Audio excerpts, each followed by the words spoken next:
Thank you so much. Evening, everyone. Thank you so much for being here. Welcome to our first meeting back for the season with September 20th. It's our full board meeting and it is approximately 6:33 p.m. My name is Xavier Santiago. I'm the chair of Community Board 11. This meeting is officially called to order. Tonight, we're joined by our district manager, Angel Muscane, assistant district manager, Colleen Nixon. I'd also like to welcome back our new members who've started their committee assignments. Glad to have you in this space. I hope you've jumped in feet first and are enjoying the process. In order to conduct an efficient meeting, let's observe a few ground rules. 1, no one may speak until granted the floor. 2, CB11 members, if you have a question about board business or wish to make a motion, please raise your hand through Zoom. If you click the participants icon, the participants panel should appear and you should find the raise hand function there. If you still have technical difficulty, you may click the chat icon and relay your difficulty. Members should not engage in a back and forth discussion. The chair will recognize the next person to speak. 3, the chat function. Killing me. The chat function should not be. Hey, Carlos, could you mute, please? Thank you. The chat function should not be used for CB11 business or questions about agenda topics. All such remarks should be made on the record by raising your hand through Zoom. Chat should only be used to alert us to any technical difficulties you are having or to state in writing information like an email address or telephone number that was already stated aloud on the record during the meeting. 4, when a member is given the floor to speak, I will identify you and you can unmute yourself so that you can speak. 5, please keep your questions and comments succinct and germane to the discussion. 6, members of the public can register to speak in the public registration form and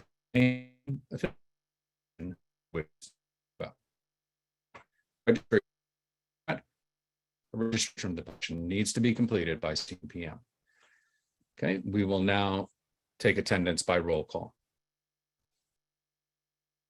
And for those who are present, regrettably, we had Giselle Malave resigned as secretary of the board, and now in her place, as per our bylaws, stepping up is Michelle Clement. Michelle, do you have the list there, or we need of the list? But please excuse my pronunciations. I will try my best. Jose Altamirano. Present. Leroy Adino.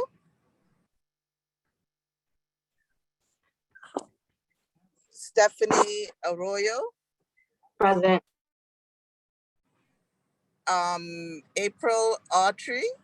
Present. Adem Briha. Jahed Shedri. Diane Collier. Present. Devon Cronchow. Kenneth Crouch. Present. Brianna Da Costa. Carlos Diaz. Present. Rosa Diaz. Angela Donadelli. Present. Okay, sorry about that for your name. It's Jessica. okay. Present. Jessica. Judith Febraro. Here. Raja Flores.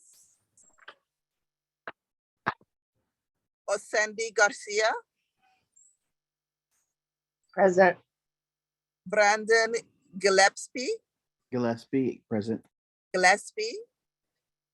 David Giordano. Present. John Green. Here. Wanda Hopkins. James Horton. Alonzo Johnson.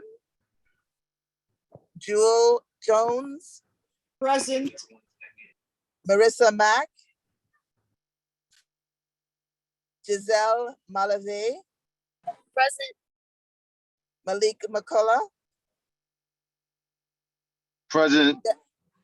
Jennifer Mayer. Present. Jessica Morris. Nilsa Rama. Present. Beverly Pabon. Present. Arturo Perez. Present. Claudia Perez, Present. Roberto Perez,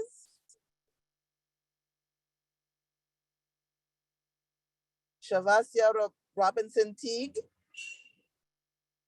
Natasha Rodriguez, Present. Eugene Rodriguez, Here. Don Sanders, Present. Xavier Santiago, Present. Isaac Scott, Present. Russell Schuler, Present. Vincent Torres,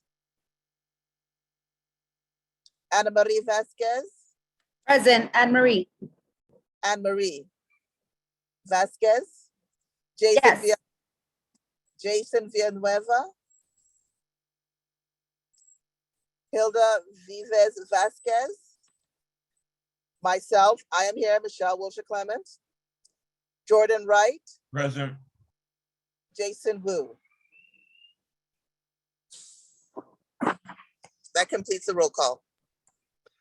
It does appear we have quorum. Thank you very much. The agenda for tonight's meeting was distributed ahead of time by the board office and was posted online. If there is no objection, we will adopt the agenda as stated. Board members, if you object to adopting the agenda, you may raise your hand through Zoom. Not seeing any hands raised. Thank you. Seeing no objections, the agenda for tonight's meeting is adopted. Moving on to our pre-registered speakers. A few ground rules for our pre-registered speakers. 1, you must sign up to give testimony, providing your name and affiliation. 2, you'll be allowed 3 minutes to speak. Please state your phone and email up front. 2 minutes, what we recommend is 2 minutes to actually speak and reserve a minute for questions. 3, you should address your testimony to the board, not the public. 4, you should speak clearly and into the microphone. 5, you should be prepared to respond to board members who may ask questions in order to clarify facts and opinions presented in your comments. Board members, quick reminder, please ask clarifying questions if you have any, otherwise withhold commentary further. Thank you. Has anyone else signed up to speak in the public session? Yes, the first 3 registrants are Felix Leo Campos for El Festival del Libro, Clay Zhang, correct me if I'm wrong there, for Grow NYC, and Ed Birdie for NYPA. Felix? If you could put up the, great, thank you. Okay, Felix, welcome. You have the floor. Excellent. Good evening, and thank you for allowing me to make this pitch for El Festival del Libro, Festival of Books. It's La Fortaleza Community Development Corporation's 10th annual uninterrupted bilingual literary and literature festival. This year being the 10th anniversary, we'd like to use this occasion to also welcome the recent immigrants from Venezuela to New York who have just dumped here. So we'd like to welcome them. If you can network us to where they may be staying, then we can extend the invitation to them. The day's event includes workshop, lectures, panels. Our featured author is Ernesto Quiñones, author of Bodega Dreams, Taina, and others. Chango's Fire being on the list. And we're reaching out to the board to invite the members of the board and your circles, triangles, and squares to attend the event and support the arts by buying a book and participating in our activities for the day. There is room for sponsors. There's also room for authors and writers to register and attend with us and have the opportunity and the privilege to read from their works, get constructive criticism from editors, and have a good time. Are there any questions? Board members, are there any questions? I am not seeing any. Chair, if I may ask, forgive me, it's Yep. Porfirio. Yep. I didn't get the date of the event, sorry. Okay. I wanted that to be the first question. It's Saturday, October 8th Indigenous People Weekend. Generally, in the past, we have had 2 days, one school day, but we couldn't arrange that this year. And for people who are interested, they can reach out to us at libros230books@gmail, or visit our website, lafortalezacommunity.com, and click on the drop-down tab marked El Festival de Libros for details of the event. My telephone number is 646-633-1790, and we welcome everyone to attend. Yeah, it's open to the public. Admission to the public is free. Okay, wonderful. One last question, Angela Donadell. Good evening. I think I missed where the event is taking place. It is taking place at El Barrio Art Space PS 109, located at 215 East 99th Street. It's my alma mater, and that's between 2nd and 3rd Avenue. Thank you. Great, thank you.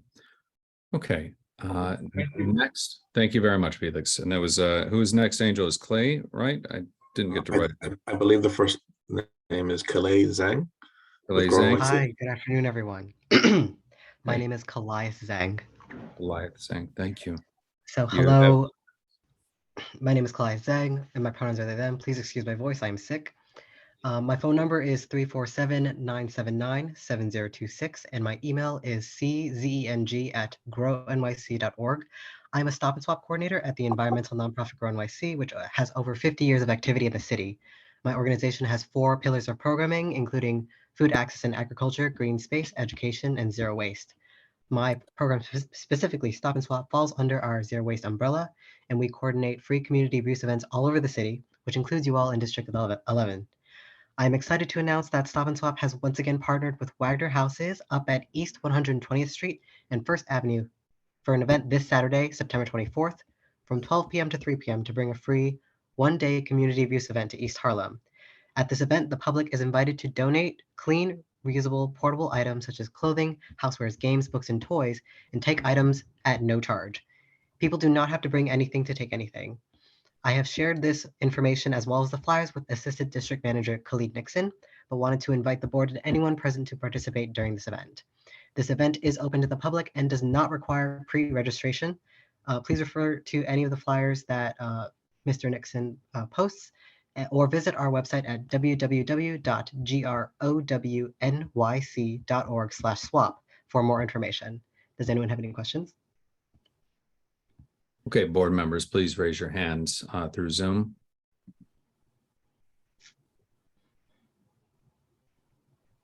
Okay, I don't see any board member hands raised. Angela. He was going extremely fast and I missed half the information. He gave a phone number, he gave an email. He could just drop it in the chat, then I could pick it up from there. Okay, wonderful. I'll be happy to. Thank Yeah, you. please drop the information now that you've said it on the public record. Real quick, I see some hands from the public. This is typically reserved when we have these presenters come. The board members are allowed to ask questions. Are you Walter Roberts? And I saw Jasmine Lawrence. Are you here to present and just need the link to sign up?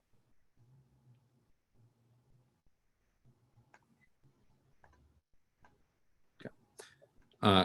Kalai Zhang, thank you very much. While we attend to the other side, the public attendees, and getting clarification on that. We look forward to the event being a great success. Well, thank you very much. If anyone has any questions, I will drop my information in the chat. Please reach out to me. Okay, thank you. All right, and who is next again, Angel? I'm sorry, I didn't get to write the names down in time. All right, next registrants are Ed Birdie with NYPA, followed by Amy Varghese with Clean Pathways. Clean Path, NYC. Okay, Ed, you have the floor, 3 minutes.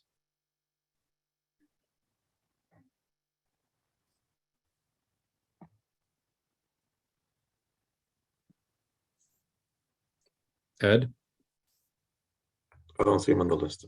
Okay, let's move along to Attendees. Amy. So Amy. Amy? Hi, everyone. Can you hear me? Yes. Yes. Great. Hi, everyone. Thank you to Chair Santiago and the board for giving me the chance to speak with you all this evening. My name is Amy Varghese. I work on external affairs for the Clean Path New York project.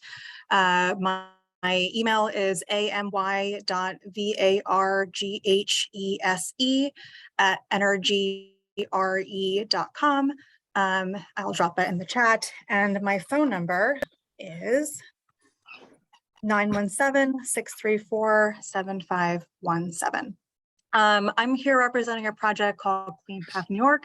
We are a public-private partnership between the New York Power Authority, Energy RE, which is a New York-based clean energy company, and Invenergy, which is the nation's largest owner and operator of renewables. Together, we're advancing Clean Path New York, which is a project that has really two main goals. The first one is to clean up our energy grid. And to do that, we're going to be building 3,800 megawatts of new wind and solar power right here in New York. And the second goal is to make our energy grid stronger by building new transmission capacity that can deliver that clean energy to communities that need it and make our energy infrastructure more reliable and resilient, especially during extreme weather. In doing so, Clean Path New York will reduce fossil fuel-fired generation in New York's electric grid by 22% every year, and by the same token, improve air quality and public health by reducing some of the main culprits of respiratory illnesses in our communities, NOx, SOx in particular matter. And also our project will avoid 49 million tons of carbon emissions, which is the equivalent of taking 9 million cars off of the road. And in building this massive project, we stand to create 8,300 good paying jobs in New York. And we'll also be advancing a $270 million community investment fund in partnership with local stakeholders that should support workforce development, job training, public health, and clean energy solutions in communities across the state. So that's a lot of information. What I'm really here to say is that we're going to be having an open house next week at the Corsi House Neighborhood Senior Center on Wednesday, September 28th. We'll have two sessions, 9 a.m. to 11 a.m. and 5 p.m. to 7 p.m. And we did this to make sure that we could capture folks' work schedules, whether you're working in the mornings or late evenings. We want to make sure you had a chance to come. So please do. I hope to see you there. I'll be there. I also want to encourage everyone to check out our website, cleanpathnewyork.com, and follow us on social media at Clean Path New York to get more information on our project and to stay up to date. And also, if you, for whatever reason, can't make the open houses, we have all of the information on a virtual open house available on our website, which is translated into Spanish and Greek. If you need another language, just let us know. And we'll also be presenting in front of the Open Space Committee next week on September 29th. Great. Thank you so much, Amy. I was glad to see you're scheduled for that committee. Are there any board member questions? Okay, I'm not seeing any. Well, thank you very much. I look forward to attending that Environment, Open Space and Parks meeting. Before we move on to our next public registered speaker, I see a hand in the public. Walter Roberts, welcome. Did you have a particular question about the process of the board? Sorry, I didn't know it was up. I apologize. No reason to apologize. We welcome everyone here. Typically during this time in the presentation public session, the board members will ask questions. Where we really get into the weeds is at the committee level, which I highly encourage you to get involved. If you're not on our email blast list, let's get you stuck in. The more people participating, the better. And just again, welcome to all our members of the public, as well as our elected reps and our pre-registered speakers. We're really looking forward to this session, and I thank you for being here in this space. Calais, before I move on, you had a hand raised?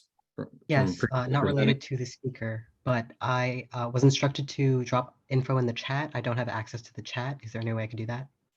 Yep, Khalid will probably handle that on the back end as I move the meeting forward. Okay? Thank you very much. You're welcome. Thank you. Okay, who's next, Angel? Tiffany McFadden with East Harlem Tri. Okay, is that our last one? Who's on deck? No, there's more. All right. Tiffany? Good evening, Mr. Santiago. My name is Tiffany McFadden. I'm here to represent the Human Services Consortium of East Harlem. task force for racial inclusion and equity. I wanted to put on everybody's radar that we are hosting a job resource fair on October 20th between the hours of 10 a.m. and 7 p.m. The actual event will take on two parts. Fortunately, we have the blessing and the support of Union Settlement.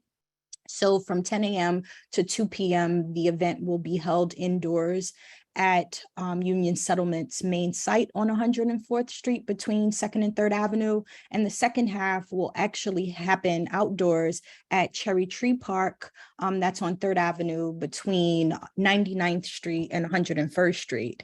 The reason why we went ahead and split the event in two sections is to do the very thing that Amy was talking about, is to make sure that we maximize our outreach efforts and reach as many people as possible. We're also giving special attention to our seniors, what I like to call our seasoned adults, our parents, our caregivers and guardians and caretakers in this community. And from 3 to 7, we want to focus on our youth, our young adults, and our working adults within East Harlem. If it's okay, I can drop my full name and email into the chat when given the permission, as well as the link to register for the event. I hope that that's succinct, and I will pause here if anybody has any questions or address the board and ask the board if they have any questions. Yes, if you would just state your contact detail and your phone number, your email on the record, please, for us one time, and then you can pop it in the chat. Of course. So full name, Tiffany McFadden. My contact number is 518-992-0811. You can also reach me at Scan Harbor's main office. That's 212-289-8030, and ask to speak to Tiffany McFadden. Okay, wonderful. Thank you, Brianna, and then Judith. So Brianna, you had a question? Yes, I would first off to say I love what you're doing for your community. My question is for the youth focus part. Is there any job training programs like CNA or EMT licensing that result in hiring of a job after the training is done at your fair? Brianna, that's a very good question. We're still in the mode of getting people to commit to the event. If you have any connections or relationships with those particular organizations or agencies, I would love to talk about how we can make sure that those folks are present in making connections and engaging young people. Okay, thank you. Judith, your question? That was a mistake. I'm sorry. I don't have a question. Okay, thank you. All right, well, thank you very much, Tiffany, for being with us this evening. Okay, next, are there any more pre-registered speakers? Angel? Yes, the next registered speakers are Jesse Kravitz with the Mayor's Office of Domestic Violence and Bob Macris. Okay, Jesse, you're up. Hi, everyone. Good evening. I work for the Mayor's Office to End Domestic and Gender-Based Violence. I just wanted to give you a quick overview of our services and what I do. So we run and operate the Family Justice Centers, which provide free and confidential services for victims of domestic violence, human trafficking, stalking, assault, and elder abuse. And as an outreach coordinator, I table at community resource fairs, give presentations to community groups, and we do workshops as well in multiple languages. And October is Domestic Violence Awareness Month, so we have a lot of events coming up. So if you or your organization would like to get involved, or if you have a loved one who might need our services, they're all confidential. So definitely contact me and I'll put my information in the chat as well as say it out loud. Just to give you an example of some of the things that we have at the Family Justice Centers. So we have legal assistance, mental health counseling, a food pantry, housing assistance, and an on-site daycare, and many, many more things. So my email is jkravet, Kravet, at endgbv@nyc.gov. And my number is 917-561-8243. Thank you. Great. Thank you so much for being with us tonight, Jesse, and for the work that you do.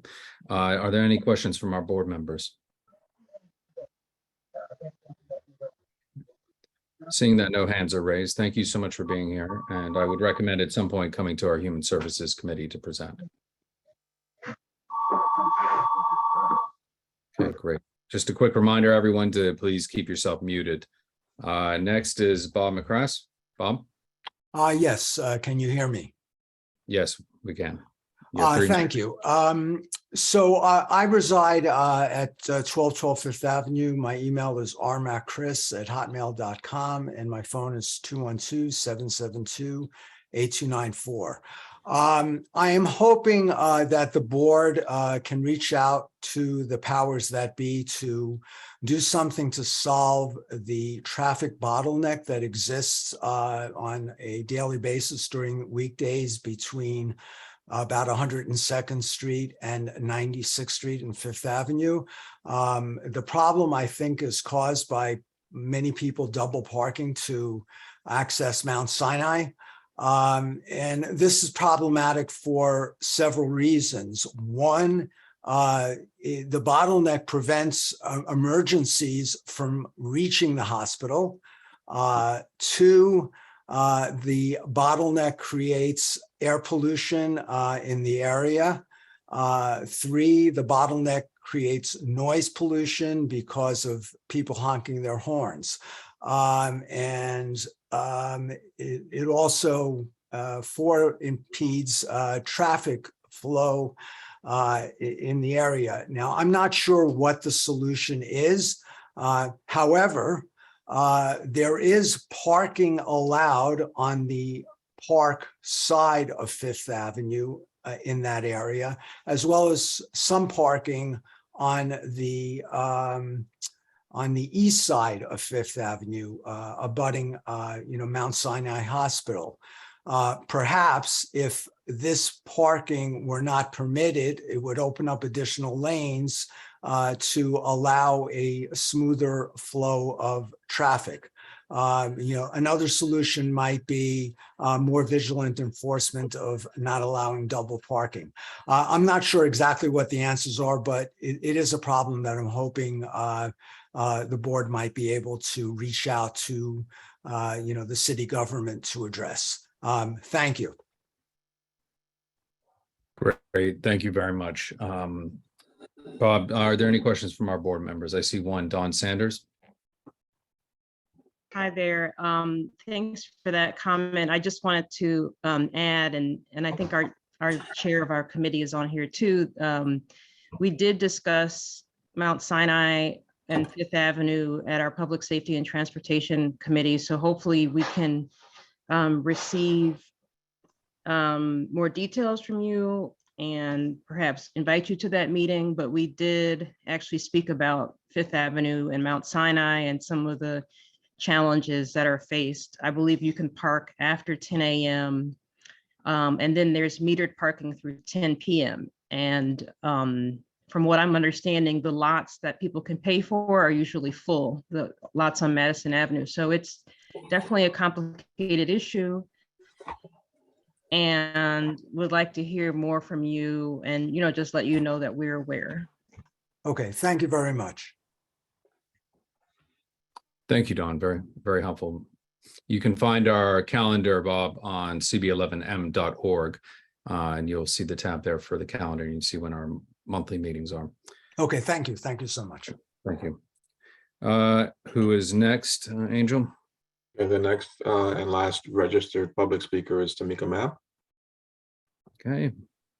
Tamika, you have 3 minutes. Welcome. Thank you so much, Chair. Hi, Board. I'm Tamika Mapp, the State Committee Woman for the 68th Assembly District. I'm just talking about a couple of events that have going up. Me, the Deputy Speaker Ayala, City Council Member Kristen Jordan, we have a Halloween coloring contest for the people in our community.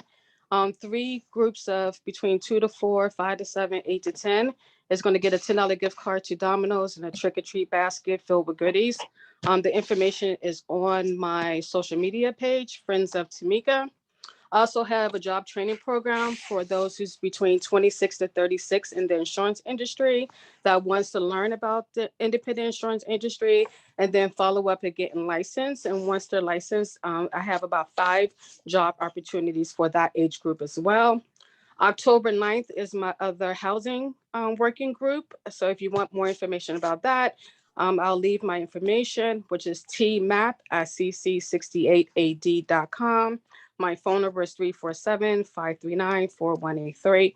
And that working group is about housing, all types of housing, co-op housing, renters, and public housing, and how we can pretty much get some, keep elected officials accountable for the affordable housing that's going to be coming up in our community.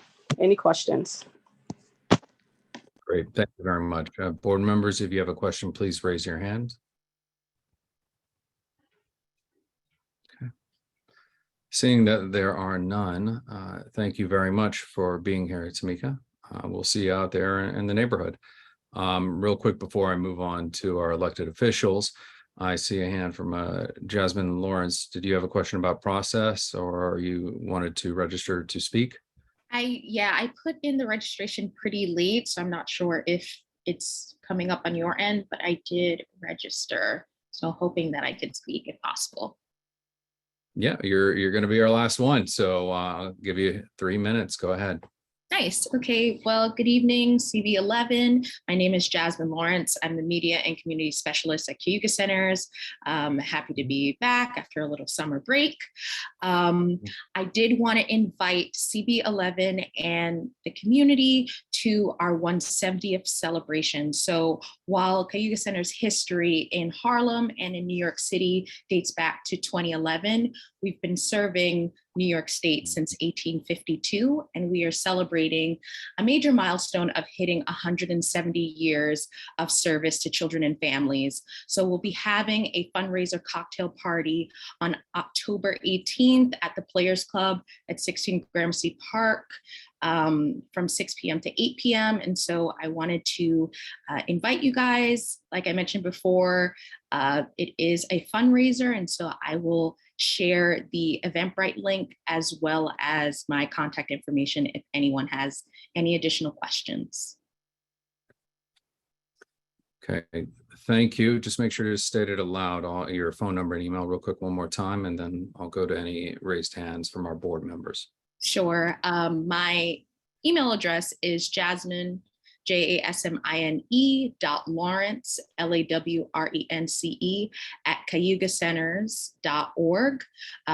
Best number to reach me is 646-740-1899. The chat is still disabled on my end, but once it's available, I'll put everything in the chat as well. Wonderful. Thank you so much. We'll get to that on the back end. I appreciate that. In the meantime, are there any questions from our board members? See that there are no raised hands. Thank you so much for being in the space, and just make sure when you put the information in the chat, and we'll make sure that we get it pushed out. Okay. Thank you, Jasmine. All right. Now we are going to move on. We'll now hear from our local elected officials. If you've not already signed up to speak, we ask that elected officials or their representatives please alert our staff in the chat if they wish to give a report. We ask that event or service literature be sent to our office so that we may post it online and share it as is appropriate. Please keep your report to 3 minutes, and to be mindful not to repeat what others have already mentioned. Again, follow the 2-in-1 rule, 2 minutes to report. Get your contact information in the very front of your presentation, and then allow 1 minute for questions. Thank you for observing those rules. Have any elected officials or their representatives signed up to speak? Angel. Yes, several. The first 2 are Maggie McDermott with Deputy Speaker Ayala's office, and second is Sophie Secor with State Senator Serrano's office. Okay, Maggie, you have your 3 minutes. Good evening, everybody. My name is Maggie McDermott. I'm here to report on behalf of Deputy Speaker Diana Ayala. First and foremost, our prayers are with the residents of Puerto Rico who are impacted by Hurricane Fiona. I wanted to make sure that everybody knows that the Hispanic Federation is accepting monetary donations at this point in time. Moving on to my other recent happenings, the council passed resolution calling on the mayor and chancellor to reverse redacted school budgeting funds. On September 6th, Deputy Speaker Ayala and her colleagues voted unanimously to restore the $469 million which were removed from the Department of Education in the recently passed budget. The resolution was passed by the council, directs the mayor and chancellor of the Department of Education to fully restore the $469 million it removed from the school budgets. As a follow-up to the conversation on drug dealing and its impacts on the district, Deputy Speaker Ayala was able to meet with and discuss some concerns with Deputy Mayor of Public Safety, Phil Banks, and his team earlier this summer. They had conversations in regards to addressing the open drug use that we are seeing, sales that we are seeing, and they reiterated that it is imperative that we address the open drug dealing first and foremost. Deputy Speaker Diana Ayala helped facilitate a resident meeting with Draper Hall Senior Building, which resulted in heightened communications between the management team and the senior residents, and usage of public spaces, security, access to the community room, and staff approach to residents in need. The Deputy Speaker also announced a $4.9 million award for Metropolitan Hospital on Wednesday, July 27th. The Deputy Speaker made her fair healthcare access one of her top priorities. This is reflected in the crucial investment that will be used to purchase much needed equipment, including CAT scan, C-arm, and ultrasound units. Deputy Speaker Ayala is thankful to the Children's Place and for their generous new gift of a children's reading room that is located at Thomas Jefferson Recreation Center. She had the pleasure of joining them personally to thank them on behalf of all the children who will benefit from this new beautiful space. She also hosted two very well-attended opioid epidemic town hall events alongside city representatives from the Department of Health and Mental Hygiene, Department of Sanitation, Community Board 11, the New York City Police Department, and the Department of Parks and Recreation, along with On Point NIRI. The purpose of the town halls were to address current conditions within parks, schools, business, and residential buildings. Addressed were syringe litter and other drug-related litter, public intravenous drug use, and other constituent concerns caused by this public health crisis. Constituents had the opportunity to testify at the oversight longstanding NYC shelter intake issues and the recent increase in asylum seekers hearing on August 9th at 10 a.m. It was very, very well attended.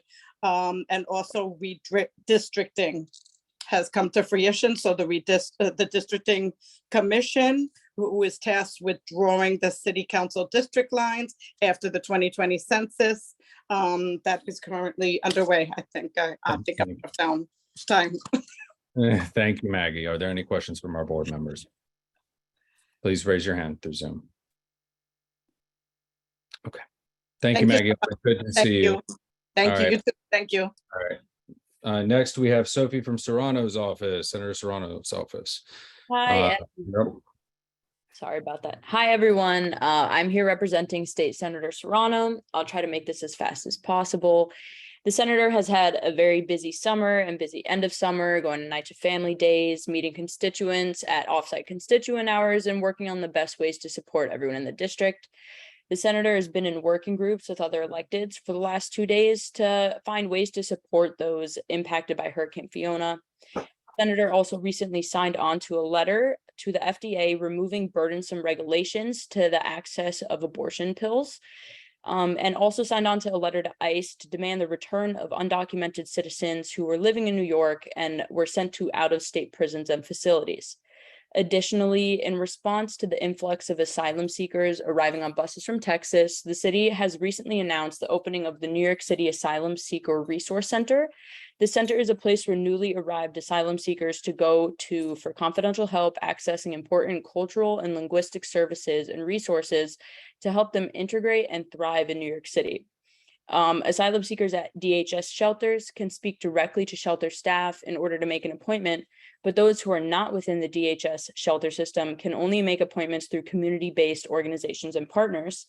Our office is now officially listed as a community partner with the Mayor's Office of Immigration, and we want to do everything we can to support and welcome these asylum seekers. So please, if you know anyone or you yourself are in need of help to make an appointment, please reach out to our office and we'll make the appointment for you. As always, if you are in need of general assistance, we're available at our district office Monday through Friday, 9 a.m. to 5 p.m., which is located at 335 East 100th Street, or you can call our office at 212-828-5829. And my personal email is ssecor@nysenate.gov. Thank you. Wonderful. Thank you so much. I see one hand up, Eugene Rodriguez. Eugene, you're muted. Eugene, you're muted. I'm sorry. That's okay. Your question. I'm not used to this newfangled stuff here. Sophie, could you post your phone number and email on the chat? So I'd like to call you to talk about a theater district in East Harlem. Yeah, of course. I don't have access to the chat right now, so whenever I'm given access, I will be sure to do that. Thank you. No problem. Thank you. We'll get that handled on the back end. Thank you very much. Okay.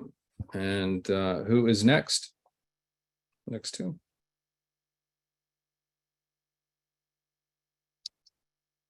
The next two registered elected reps are Nina Norwood with Congressman Espaillat's office and Jan Mendez with Councilmember Menon's office. Okay, Nina, you have 3 minutes. Thank you very much, Chair Santiago, and good evening to everyone, to the board and everyone in attendance. My name is Nina Norwood. I am the Deputy District Director for Congressman Adriano Espaillat's Harlem office. I'll try to be as brief as I can as well. We've already had someone who spoke on the effort for Hurricane Fiona. So the congressman has been very active in that arena as well. I also want to tell Chair Santiago, it was very nice to see him. We were there for the ribbon cutting for ArchCare's new open location over in East Harlem. So our office was very honored to be there and represent in that event. I also want to speak on the securing the congressman has done for $123 million in federal funding for the district transportation and infrastructure projects. That works very closely with the infrastructure map that the congressman implemented on his congressional webpage, giving those throughout the district the ability to pinpoint areas throughout the district that need infrastructure attention. So that's something the congressman has been very much working on as well. We've also had a very busy summer, like many of those on the call. We participated in the district-wide National Night Out, which was great as well. We also were honored to join many of the family days that were out. We went to DeWitt Clinton, Gaylord White Senior Housing, Drew Hamilton houses for their family day, to name a few. So we also were honored to join the community for Harlem Day to salute the fallen heroes. We also want to make mention of the passing of the Inflation Reduction Act, a historic bill that will lower healthcare costs and cut prescription drug costs and lower energy costs as well.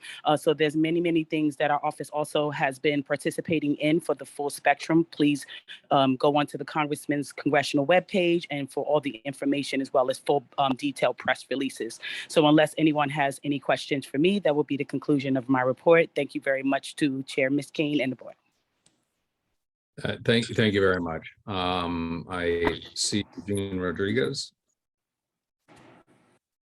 Go ahead, Eugene. Yeah, I'd like to ask Nina to post her phone number also, so I can get in touch with her also. Absolutely. I dropped my name and information in the chat earlier. I'll be more than happy to do it again, along with our open office hours. We are taking walk-ins, so I'll provide that information as well. Thank you.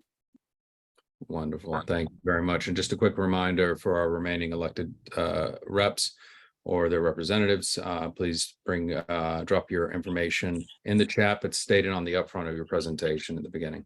So that way we capture it both ways. Thank you, Nina. It was lovely seeing you as well. We'll have to grab that coffee soon. Thank you. Yeah. Jan Mendez from Julie Menon's office. You're up. You have 3 minutes. Hi, thank you for the participants and fellow elected official representatives that have been speaking so far. I'll try to make sure not to repeat anything. My name is Jan Mendez. I am the new community liaison for Council Member Julie Menon, New York City Council District 5. Moving forward, I'll be working in official capacity as a liaison for the community board. So feel free to reach out to me if there's any kind of questions. As a reminder, our district covers only a small part of CB11. So again, if there's any kind of concerns, any kind of questions, feel free to reach out to our office at 212-860-1950 or to reach out to me directly at jagarcia@council.nyc.gov. I'm going to drop everything in the chat as requested. In terms of updates for the community, safety has been a huge concern for our office in the recent weeks. We've had a chance to meet with the Deputy Mayor for Public Safety, Felix Banks, regarding illegal dirt bikes, ATVs, hate crime prevention, shoplifting, and promoting safe streets for pedestrians in the East Side. In that same vein, we've been advocating to the NYPD to increase enforcement on city streets in response to increasing complaints of bikes, e-bikes, mopeds, scooters that have been driving in sidewalks and in the wrong direction and have been putting our constituent lives in danger. The other big issue we have is sanitation. We've advocated the Department of Sanitation to increase litter basket pickups throughout the East Side, and we've also had a recent bus at the Stanley Isaac Center that provided free mammograms for the community, and we were very happy because this provided a extremely helpful service for a lot of people in the East Side. Aside from that, I'm going to be taking questions since I have to run out in a couple of minutes, so feel free to ask me a question now or send me an email later. Great. Board members, please raise your hands. I see Michelle Wiltshire Clement, your question. I apologize, if I put on my screen, it will disconnect. My question is, you said that there will be an increase or hopefully an increase in a litter pickup. Will that be increased throughout CB11 as well? Because there has been a tendency of not having the same amount of litter pickup on the lower Upper East Side as in the upper East Side. So the information that we have from the Department of Sanitation is that they're going to equally increase litter pickups throughout the East Side completely. The idea is that we're trying to reduce trash and reduce rats in the East Side itself completely. What I'm asking then to follow up is that on the lower East Side, litter has been already at an increase. So for it to be equally increased, it would have to actually be doubled on in our area for it to be on the exact level as it has been throughout the Upper East Side. So the idea is that the Department of Sanitation had a schedule of picking up litter basket three times a day throughout the whole week, and what's going to change is that now it's going to be 4 times a day during 3 days of the week. So there's an additional 3 rounds of litter basket pickup, if that makes sense. So overall, there's going to be more litter basket pickups throughout the east side. Okay, so I guess to summarize is that we've had a lot of our cans removed. So will that extend beyond her council district? Yes. Okay, so we'll extend northward then. Okay. All right, great. One last question, Beverly. You got it. Go ahead. Yes, thank you. Thank you, Mr. Mendez, for coming and speaking with us. My concerns is regarding the e-bikes. I know there's been a problem with e-bikes running all over on sidewalks and going in the wrong direction, not signaling even when they're in the street. What I find very frustrating is that if any of these e-bike riders have make these type of violations on the sidewalk or whatever, that we really can't identify them. Is there anything that's being done where we can identify them, like some type of license plates or something like that? So when they have these uses of riding all over widely on the streets, that we can make a report and we can identify them. Thank you. Yes, definitely. So as it stands, the problem is that this is an enforcement issue, so the NYPD has to be there to enforce it. We've heard from constituents, or we're looking for ideas. What we've heard a lot recently is that there is a desire to try to put licenses on the e-bikes themselves. However, this is a state issue because the New York City does not issue license, so that would have to come from the state. But it is something that we've heard, and it is something that we might be interested as an elected office to support. Okay, thank you very much. Dawn, do you have a quick follow-up so I can keep the meeting moving along? Quick question. Yeah, I Go just ahead. wanted to say maybe you could come to our public safety transportation meeting, because the precincts in our, well, I guess 23rd precinct also goes down to where you are, they have taken a lot of bikes this summer. Like, they have confiscated many bikes. And so I don't want it to seem like nothing is happening, but maybe we should ask for more details about how many bikes and, you know, whether there was any follow-up and stuff like that. So I think it is really valid, especially for a lot of our members, the issues with e-bikes. Sorry. No, it's a good recommendation. So please come attend our Public Safety and Transportation Committee meeting. Thank you. Who is next, Angel?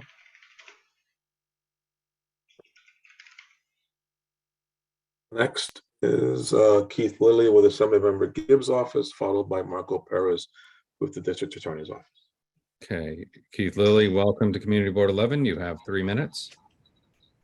Thank you, Mr. Chairman. Can everyone hear me? Yes, we can. Great.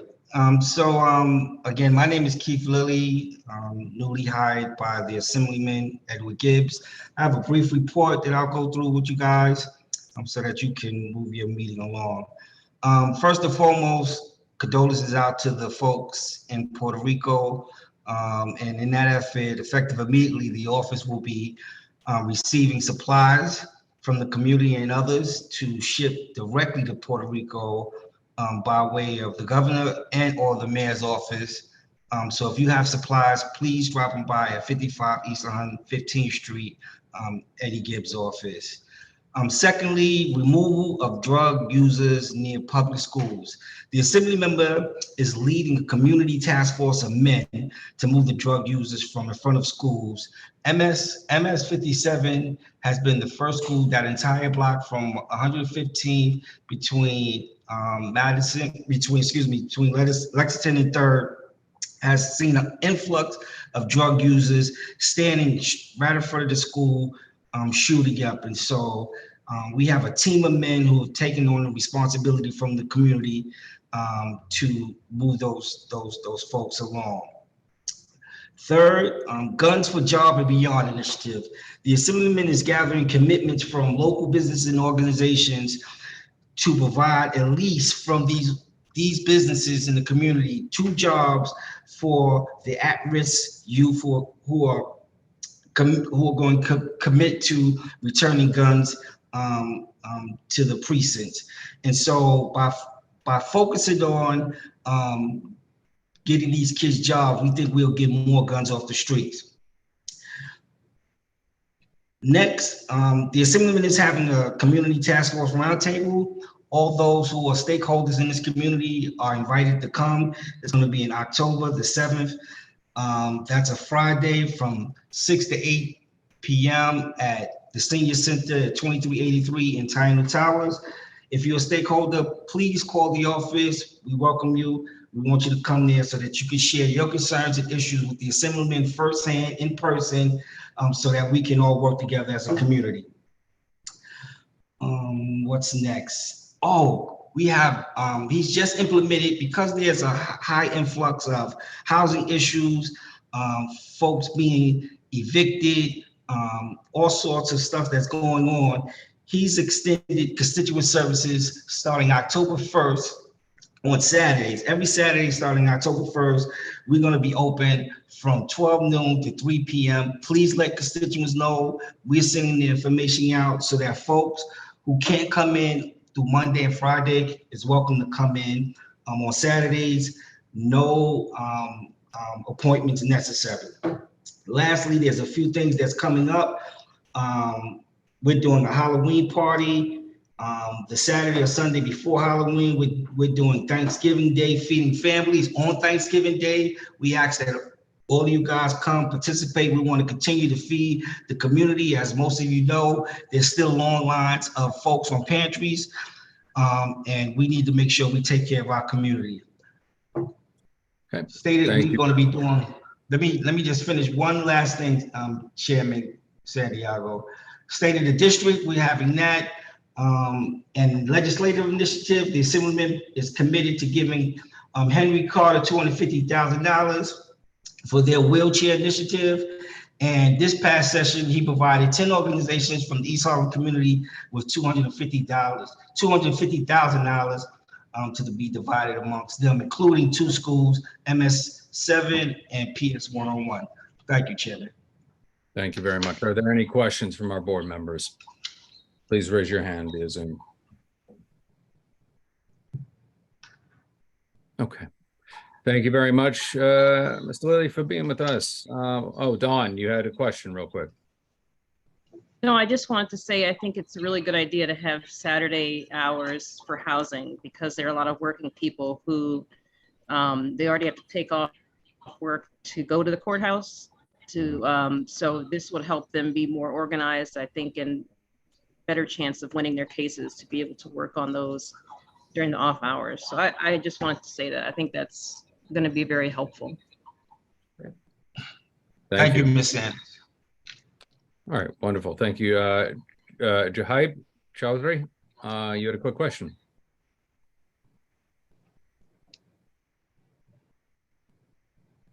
You are muted if you were trying to, I can't hear you, Jahib.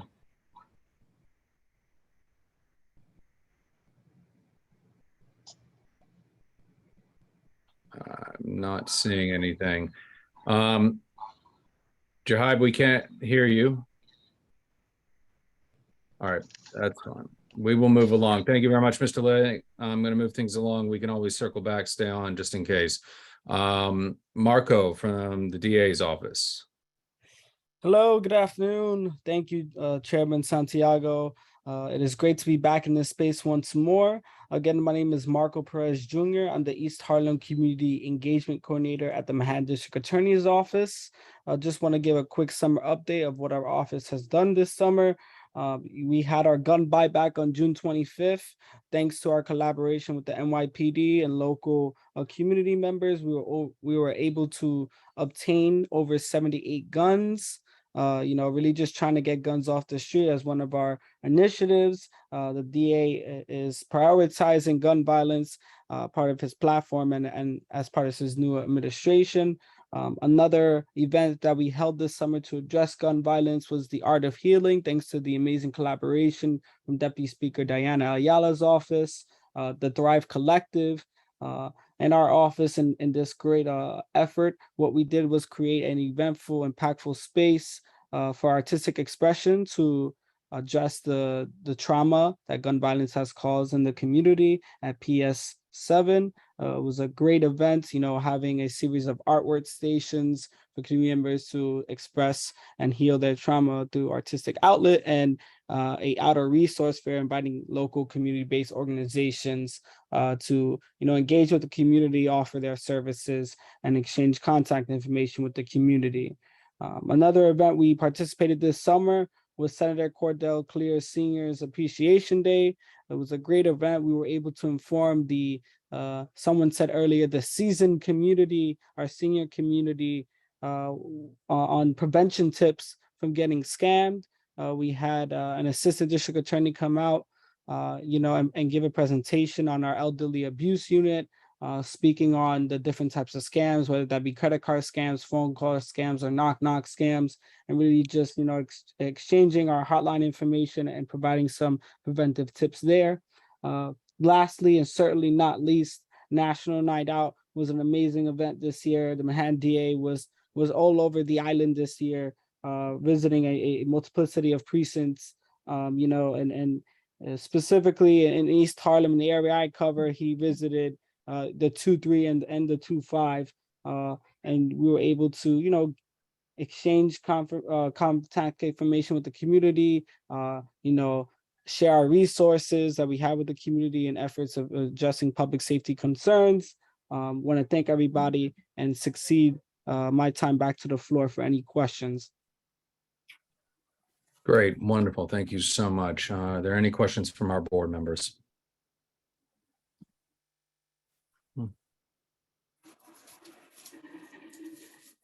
Okay.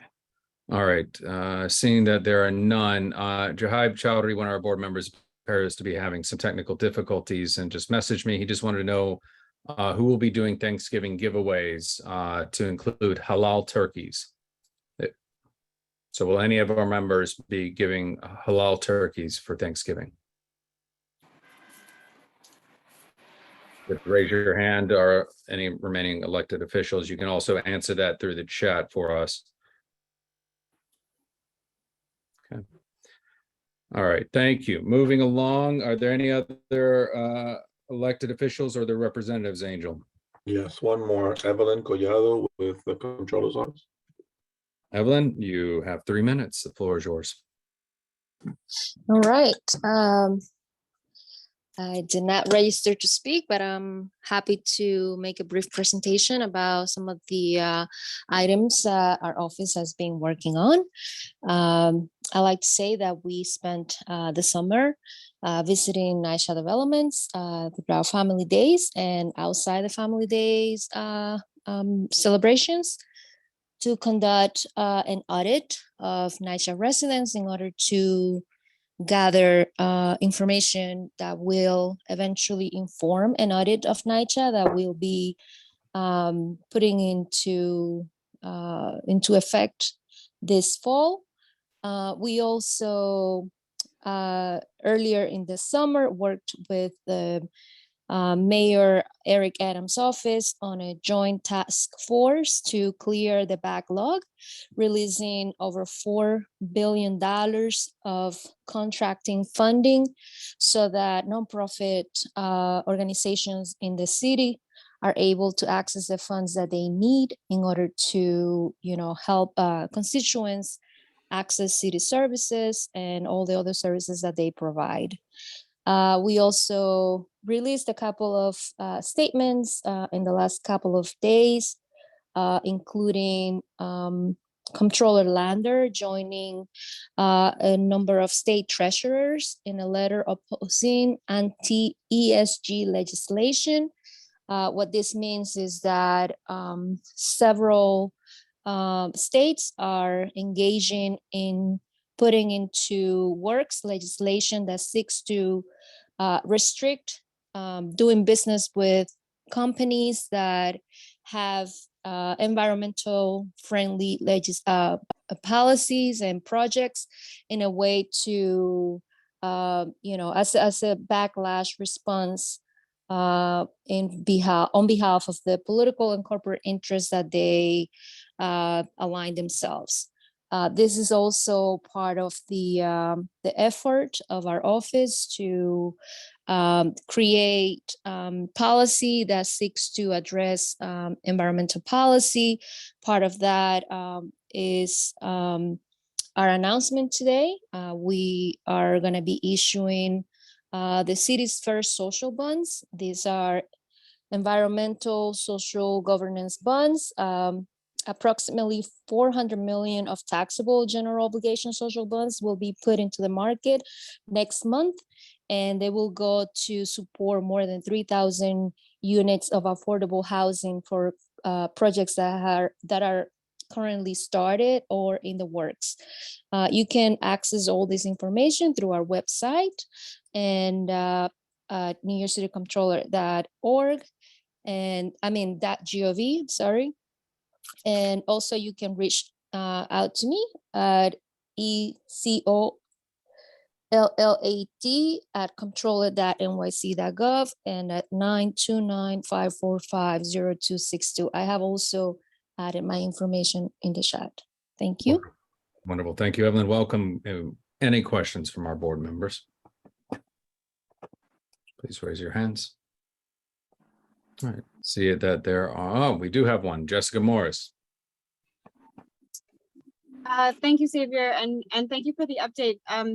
The ESG bonds, is that something that has been in the works for some time? That seems to be a huge advance here during Climate Week. You mentioned there was more information on the Comptroller's website. I just want to make sure it's a complete set of info, or if there is a press release or a specific page you can direct us to, if it's possible to share that or put it in the chat.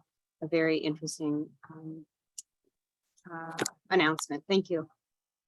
Sure, I will post the link on the chat, and it's an announcement. It was announced just today, but it contains a lot of information. Also, it will redirect you to several sites where you will find more information on the issue. Okay, wonderful. Thank you very much. And with that, that concludes our elected officials report. I'm now going to move on to our borough president's reports. We have Porfirio Figueroa. Mark, our borough president, should be arriving at around 8:30, which will pause the business session. But Porfirio wanted to mention a handful of items. Porfirio, the floor is yours. 3 minutes.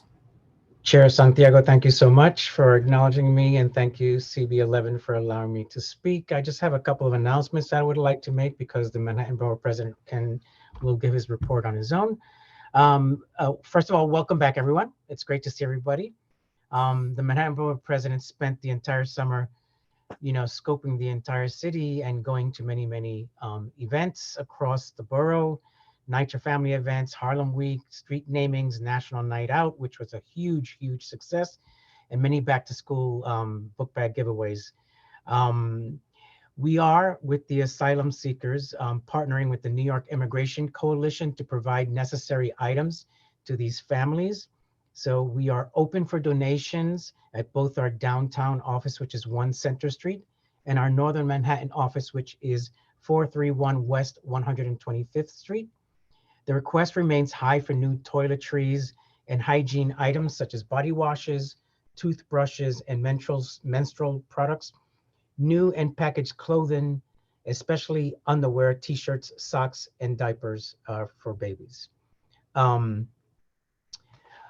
We do have a Hispanic Heritage Month event, which is next Thursday, September 29th at 6 p.m. at the Silberman School of Social Work at Hunter College in East Harlem. We ask that everyone register in advance because COVID restrictions will be honored. And we did send the flyer to the district manager, so we ask that you send it out to everyone. And you could reach me at my office at p.figueroa@manhattanbp.nyc.gov or by calling 212-669-8774. Thank you so much. And the Manhattan Borough President should be here later on this evening. All right, wonderful. Thank you. Are there any questions from our board members? Okay. See that there are none. We will now move into our business session. Real quick.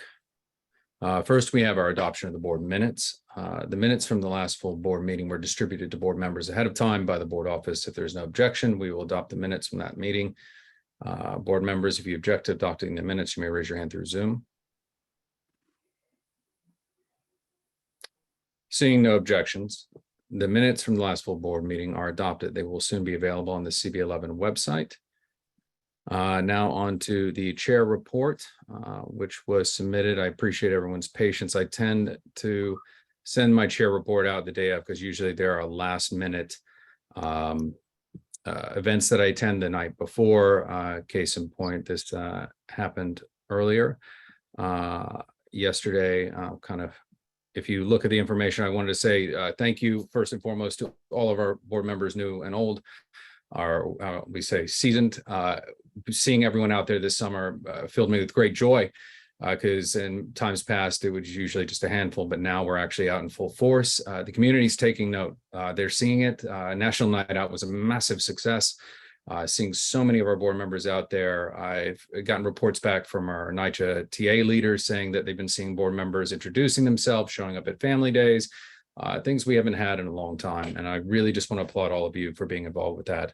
And let's keep up the good work. A handful of items to note. I did attend along with Nina and Deputy Speaker Ayala, Arch Care Senior Life PACE grand opening at Draper Hall. As many of you know, many of our seniors have suffered during the pandemic from isolation, not having the ability to have care from the normal model.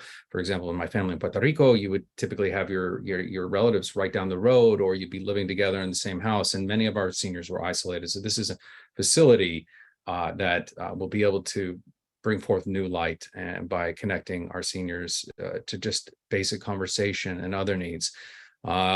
We had and I won't talk at great length about it, but DOH-MH, we've been pursuing for updates with the OPC side and our pursuit of, how shall I say, health justice and understanding with their stats. We did invite Dr. McRae back. Regrettably, we didn't get much of an update other than they cited it here because it was the most expedient place to put it.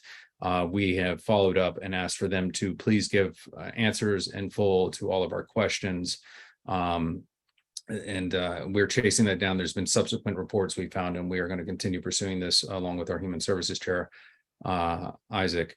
Palante and council members meeting. There are a lot of people, as you know, in the past who are not aware of the TIL program or HDFCs. We've taken a myriad of positions, but mostly very affirmative and supportive. The Palante hosted a meeting with some of our newer council members who are not aware of the history of TIL. It was a very helpful event in educating our newer council members. Attended, and you can see with the dates and times, street renaming for Ann Petrie, for Ann Petrie Place, historic African-American author who really gave voice to the voiceless in Harlem. It was a wonderful event to be there along with the borough president and Porfirio and Diane Collier and so many others who attended. Attended Borough Board Thursday, September 15th, again, raising awareness to our needs here in this community as we pursue the budget process and the other challenges we're facing.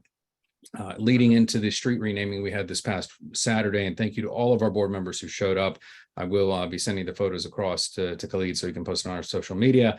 But leading up to that, there was a screening of Sounder, which was a phenomenal film that actually got Cicely Tyson her nomination for an Academy Award.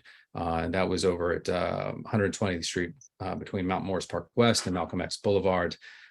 Then on that Saturday, we had this street renaming. I want to say a special thanks to Debbie Quinones, Nina Saxon, Taina Traverso, and Deputy Speaker Ayala for bringing the street renaming to our community and bringing a ray of hope. Also attended, and I want to give a big shout out to Jessica Elliott and also to Angel Muscane for Culture of Health Leaders that she put together this wonderful workshop that we attended yesterday till pretty late, and I don't want to steal her thunder, so I'll let her speak a little bit more about it during her report.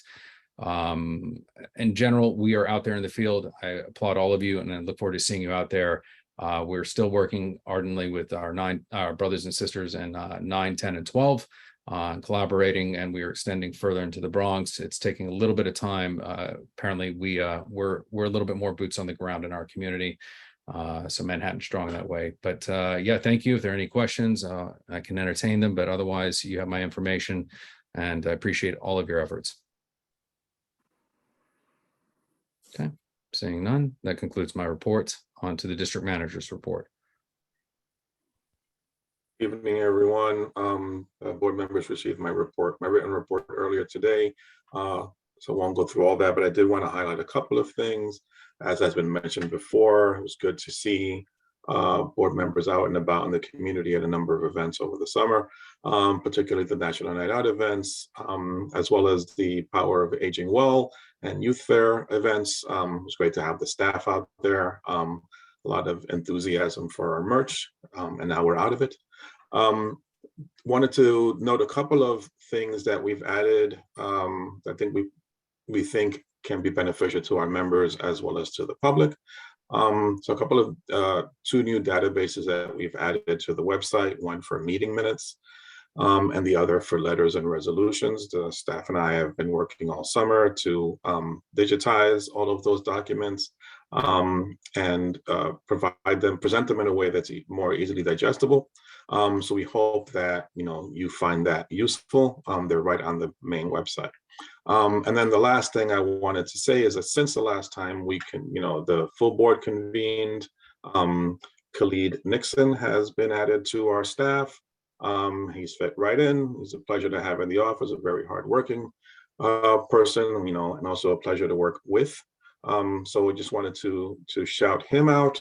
With him and Marlene, it's a great day each time we're in the office. We work really well together, and his prior experience with community boards has really shown itself as he's quickly acclimated to working at CB11. And that's all I wanted to say. Thank you. Great, thank you, Angel. Are there any questions? Okay, see that there are no hands raised. Thank you very much for your report, Angel. And I'll move on to, we only have one officer's report, and that would be Jessica Elliott. I know you said you had a brief couple notes. So Jessica. Thank you, Chair. And I'll keep it brief. But hello, everyone. Welcome back. It's been, like everyone said, a crazy summer, and we've been accomplishing a lot. Just a couple of things to note and keep you all aware of what's been going on. We had a call with the Department of Parks and Recreation, Angel and I, about comfort stations at the Manhattan Greenway Link project, which we also heard about at our Environment, Open Space and Parks Committee. When we get to that, I'll tell you all about that. So we are working on the comfort station situation there and in general in the community. And actually we have an upcoming call next week with Porfirio. So thank you so much to the Manhattan Borough President's Office for continuing these conversations with us, as well as the Parks Department. We also attended the Department of Sanitation site visit walkthrough, which was enlightening. So we're still working on the issues about the East Harlem points of agreement in regards to the sanitation garages. So we'll keep you up to date about that. But as of our district needs consultation, there is no information from sanitation at this point regarding those sanitation garages or surrounding lots. Let's see, also attended the opioid endemic town hall and the Friends of the East River Esplanade annual meeting. Also went to a visit with Public School 108 with Peter Minuet Playground. Thank you to David for making that connection. It was, a great conversation to see this, the school, and I'll hear more about what's going on there, especially in regards to our previously approved soccer pitch there, which unfortunately the follow through has not been there in regards to, the programming and promises that were made with its implementation. Yeah, and then the last thing was the workshop last night. It was crazy. I'm still recovering, but thank you so much to Xavier and Angel for attending. And we actually had Sarah Nielsen from Parks in attendance, as well as a representative from NYCHA. So it was really great to bring those minds together and think about some of our complicated issues and opportunities in our neighborhood. And I look forward to telling you more about all of that later. Thank you so much. Okay, I don't see any hands. Again, thank you, Jessica, for being there. Oh, we do have one from Rosa. Go ahead, Rosa, your question. Hi, good evening, everyone. Jessica, you mentioned that you visited PS 108, maybe at, when was that? Just curious. Yeah, so I went there on the 13th of this month, and I spoke with the principal, Bill Gladstone. He's actually coming to our committee meeting for Environment, Open Space and Parks this upcoming meeting. So he's going to present opportunities that the students have identified with the playground space.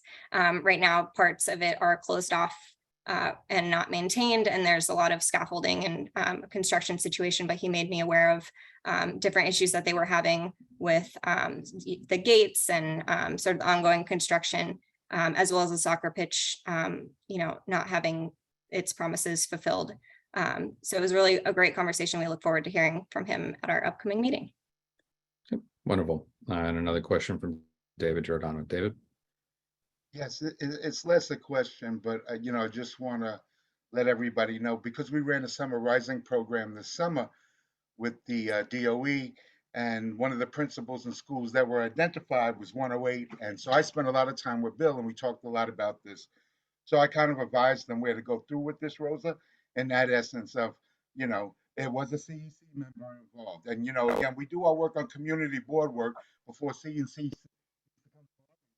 So as we're both dual members in that, we were representing, and, we really want to address all the parks.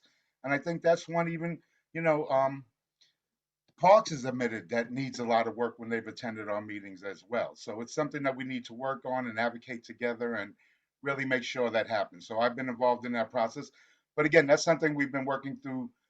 We don't always want to overtax our work. I need to concentrate on other things. I handed it over to Parks and open space and environment and open space. And so we're moving forward with that as well. You're welcome to attend those meetings on behalf of our vice chair and chair of the committee, Jessica Elliott. Sorry. Just want to add that. Thank you, David. That's helpful. And I think it just speaks to our working together and keeping each other looped in, and we can help each other out. So thank you, Rosa. Thank you, Jessica. Thank you, David. See, there are no further May I just questions. add something, Xavier, and I'm sorry, that, this is something when I sit in the CEC space as well. How do we begin to really work together, not just individuals or entities in the community, but we also strengthen our voice and our advocacy when it's community board and CEC working together. So I think we need to find greater ways to stream that as well, especially since we have multiple members that overlap on both of those entities. Sorry, I'll be quiet until it's my turn. You're quite all right, David. Thank you. It's a good recommendation. It's something we can pick up at executive on Thursday. I think that's a good thing. So please bring that up during executive. Okay. That concludes our officer reports. It is approximately 7:55. We've now arrived at our committee reports and resolution time. In order to conduct an efficient meeting, let's observe the same ground rules that we have discussed earlier in the meeting. Again, reminding all our board members not to speak until you're granted the floor. If you have a question or wish to make a motion, please raise your hand through Zoom. Chat function should be used for board business or question. Should not be used for board business or questions about agenda topics. All such remarks should be made on the record by raising your hand through Zoom. A chat should only be used to alert us to any technical difficulties you're having or to state in writing information like email address, phone number, etc. that is stated aloud already. When a board member is given the floor to speak, I'll identify you. Votes will be conducted by roll call. Please keep your questions and comments succinct and germane to the discussion. So that is it. I'm going to now move us along into our first one.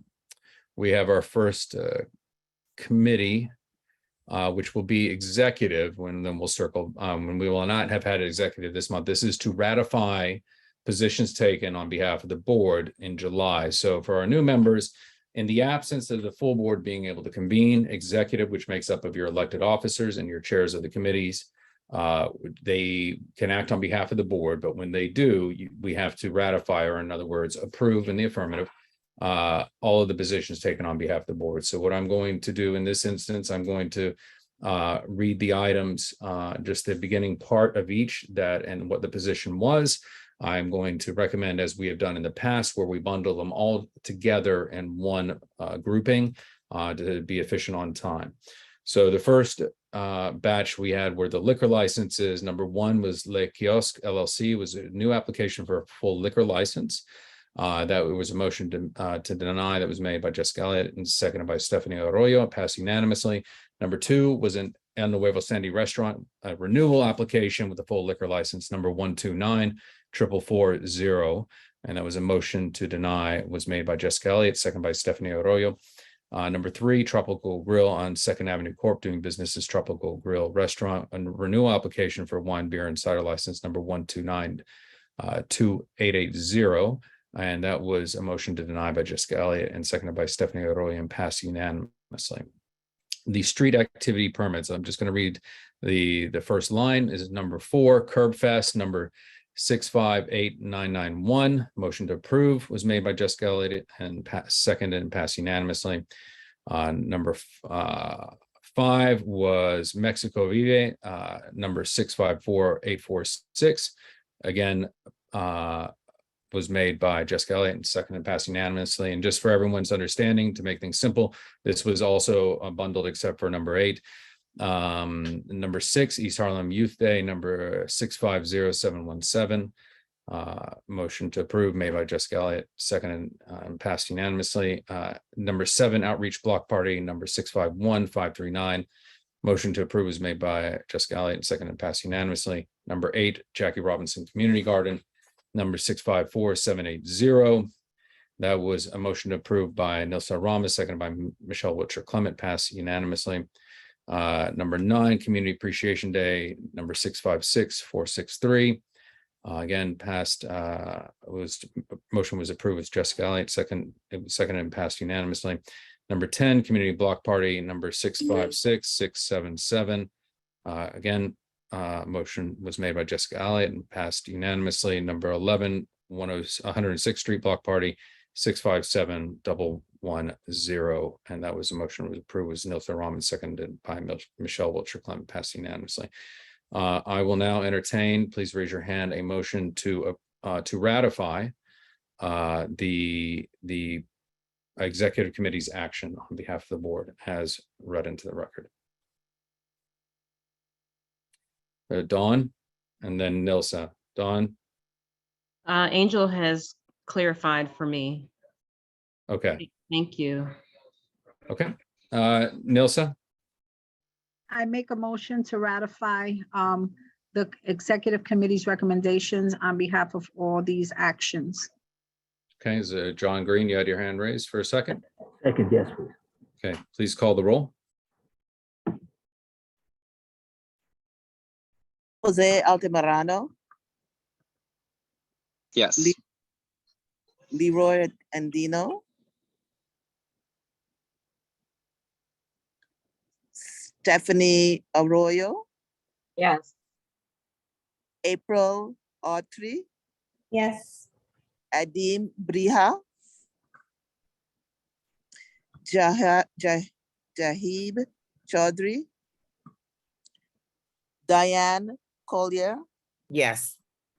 Devon Cronchow, Kenneth Crouch, Yes.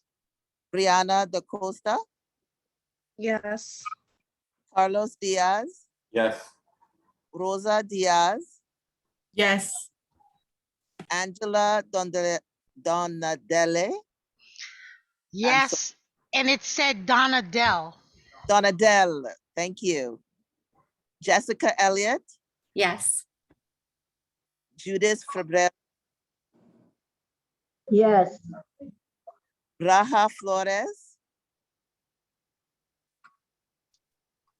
Osendi Garcia, Yes. thank you. Brandon Gillespie, David. Yes. Okay, thank you. David Giordano, Yes. John Green, Wanda Hopkins, James Horton, Alonzo Johnson, Jewel Jones, Yes. Marissa Mack, Giselle Malave, Yes. Malik McCullough, Jennifer Mayer, Yes. Jessica Morris, Yes. Nilsa Orama, Yes. Beverly Pabon, Yes. Arturo Perez, Yes. Claudia Perez, Yes. Roberto Perez, Shavasia Robinson Teg, Natasia Rodriguez, Yes. Eugene Rodriguez, Yes. Dawn Saunders, Yes. Xavier Santiago, Yes. Isaac Scott, Yes. Russell Schuler, Yes. Vincent Torres,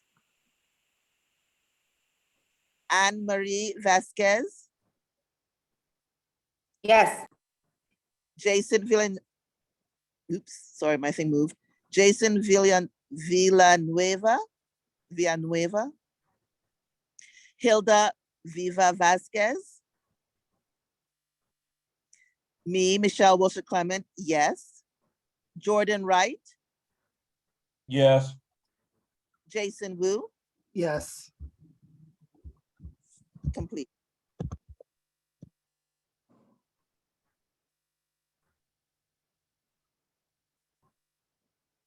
The motion carries, Xavier. Great, thank you. All right, let's move along to our next item. Thank you very much. I'm going to move on to our, bear with me, hold on. Ratify that. Environment, open space and parks. Jessica? Great. Hi, everyone again. First of all, welcome back to our committee members. We accomplished a lot last year and we're looking forward to accomplishing a lot more this year together. So excited for our future. And just to recap our minutes, it's available for anyone to reference. But just one important note with Clinton Cloudburst survey is ongoing. I'll post a link in the chat, but really encourage everyone to do outreach to help get input into that project. As a pilot, it'll be really important for our neighborhood. The next meeting of our Environment, Open Space and Parks Committee meeting will be on September 29th. So our October meeting, we pushed forward 1 week. So just to make everyone aware of that, if you would like to be present and talk about our budget prioritization together. Just a note, no city agencies were present to give an update at our committee meeting, which is unfortunate. We hope that our city agencies will attend our meetings, and we reached out to both DSNY and Parks to make sure that they plan on attending all of our committee meetings as we were providing space for them to give our community an update. We also heard from Randall's Island Park Alliance, which wanted to make note that they have school, community-based organization and youth service provider visits starting. They've already started as of yesterday. So if you could please reach out, if you are involved with any schools or CBOs or youth service providers, please reach out to David Salerno at Randall's Island. We had a presentation about the Manhattan Greenway, the Harlem Greenway project. So this is a follow-up after many updates to this committee. And they've really taken a lot to accommodate what the community board has been asking for in their development of their design over time. So we really appreciate that. So they're beginning the completion of design, and they just wanted to give us an update. So there's a new maintenance area on the park that wasn't included before. There's also updates to the athletic areas to include ADA accessible equipment. They increased the amount of grilling stations and ADA tables and grills, trash bins, and other elements around the grilling area. And then they also provided eco-concrete tidal pools within this cove embankment part of the project. So that'll be really interesting for everyone to take a look at. We also had a park renaming proposal that I think we could benefit from insight from the community about. It's a Manhattan Borough historian presented on the urban legend that New York City sewers are inhabited by alligators, and that all has started in East Harlem. So he, gave some history about it and said on February 9th, 1935, there was a sighting and capturing of an 8-foot alligator. So all this is crazy, but it's an urban legend that has some vein of truth in local papers, including the New York Times and Herald Tribune. So he's proposing that a small triangular park at Palladino Ave would be named after the sewer gator. So we just wanted to get input. So we haven't voted on that yet, but we will be voting on it at our upcoming meeting. So if anyone has input on that, that would be helpful. And we talked about our budget priorities, and we'll continue to. So if there are any questions. Okay, I had Beverly Pavon and then Jessica Morris. Thank you, Jessica, for the presentation and the update. I don't go to the park very much for Randall's Island, but do they have bathroom stations in there? Because the last couple of times I've been there, I know the people who were giving the event had to have some type of little setup for people to use the bathrooms. And I just want to know, is Randall's Island also having issues with not having enough bathrooms and rest stations as the rest of the parks in our community? As far as I understand, and I'm not an expert on how many bathrooms they do have, but I do not believe that they have an issue with, bathrooms in Randall's Island. What we've been focusing on as a committee is bathroom access in our community along the East River specifically, but then in general, public access to restrooms in general. Okay, Jessica. Thank you. Did the committee discuss precedent for renaming parks? I imagine there's a process procedure, and is the triangle space technically parkland? We did not discuss the process, although, we can certainly do that, but the park is in parks jurisdiction. So it is, I think we can begin that process with parks should we, feel that that's necessary. And I think, if there are any other parks that we would consider naming for anything, that we feel is significant as a community, we would love to do that as well. It would be helpful, I think, sorry, just to follow up, that the understanding what the process is, to know what the community's role in that process can be, would be really, really helpful, alligators or otherwise. Great. Yep, we'll follow up. Thank you. Thank you, Jessica. Rosa? I did not catch the information for the Randall's Island individual. I have tons of kits that I support. Yeah, so that's David Salerno. He's part of New York City Department of Parks, but also Randall's Island. I guess there's crossover there. So I can put his contact information in the chat. And everything's available on their website as well. Okay. All right, and Carlos Diaz, you'll get the Do last you know question. they're ever gonna open up the Gulf range? Yes, so we had presentations on that. God, it must have been a year ago, where they were looking at the defunct driving range that was in existence at Randall's Island, and they have a plan for a new business to come in there called Drive Shack, and they had presented their plans for the refurbishment, and I think that should be available on the CB11 website. But I don't know when exactly they're going to open it, but I think that project is definitely moving forward. Thank you. All right. Thank you, Carlos. Okay, see that there are no more hands raised. Thank you very much, Jessica. I'm gonna move us along to our housing committee report. John Green. Thank you, Zeddy. Good evening, everybody. Welcome back. Hope everybody had a great summer. Welcome to the new members of the board, and hopefully, I pray for for people of Puerto Rico, Turks and Caicos, and the Dominican Republic that were affected by Hurricane Fiona. Our meeting, our housing meeting, there were no presentations. It was basically our discussion of our budget and district needs that had to be submitted by November. That was basically our meeting for the month of September. And if anybody has any questions, I'll be glad to answer. Okay, thank you, John. Are there any questions for John? Okay. Not seeing any hands raised. Thank you very much, John. Great. Next will be our licenses and permits, and we have our chair of that committee, Adem Briha. Adem. Yeah, good if evening, you- everyone. Oh, sorry. Okay. I wasn't at the meeting, full disclosure, but because our vice chair is not here, I will just go through these. But if there are any questions, I ask if Marlene's on or anyone from the committee, if they could help answer them the best they can. Thank you.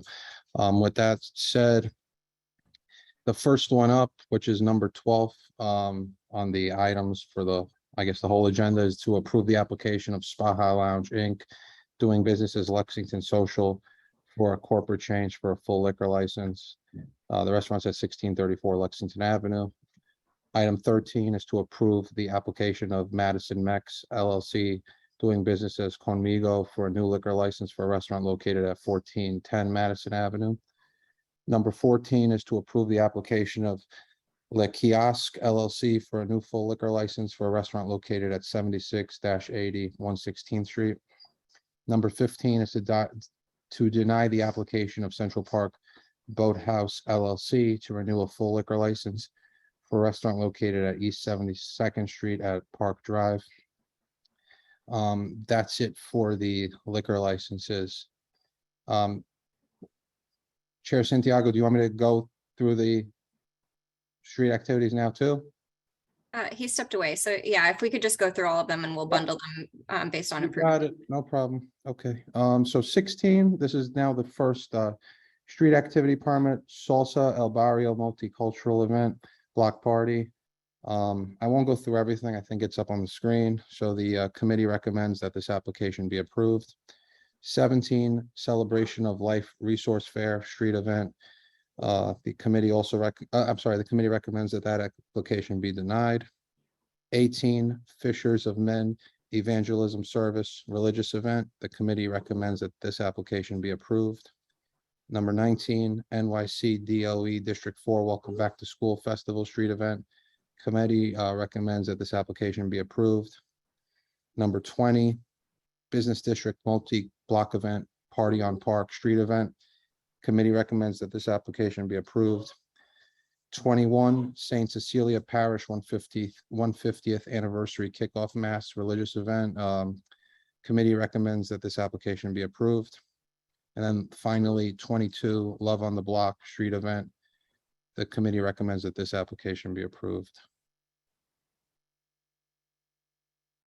Okay, wonderful. Are there any questions from our board members? Beverly? Yes, I'm just going to, also have some questions regarding number 14 and the liquor license for item number 1, because they're saying business. So one was denied, number 1 was denied. So now you're approving it at 14. Can you give some clarification on that?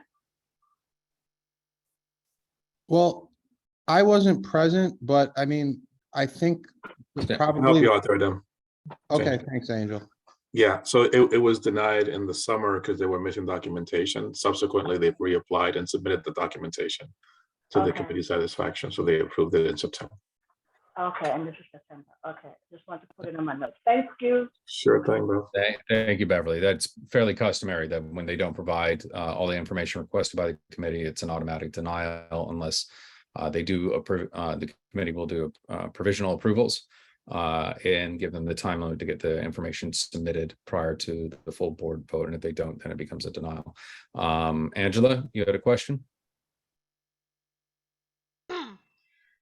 Adem had said if somebody from the committee could answer the question.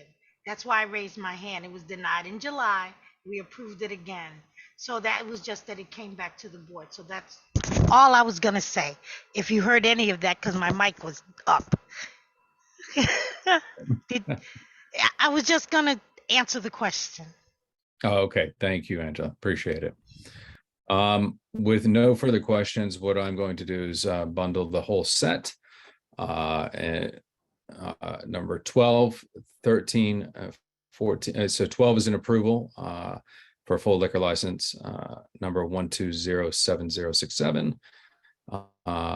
Number 13 is approval for the application at Madison Mex LLC doing business as Conmingo.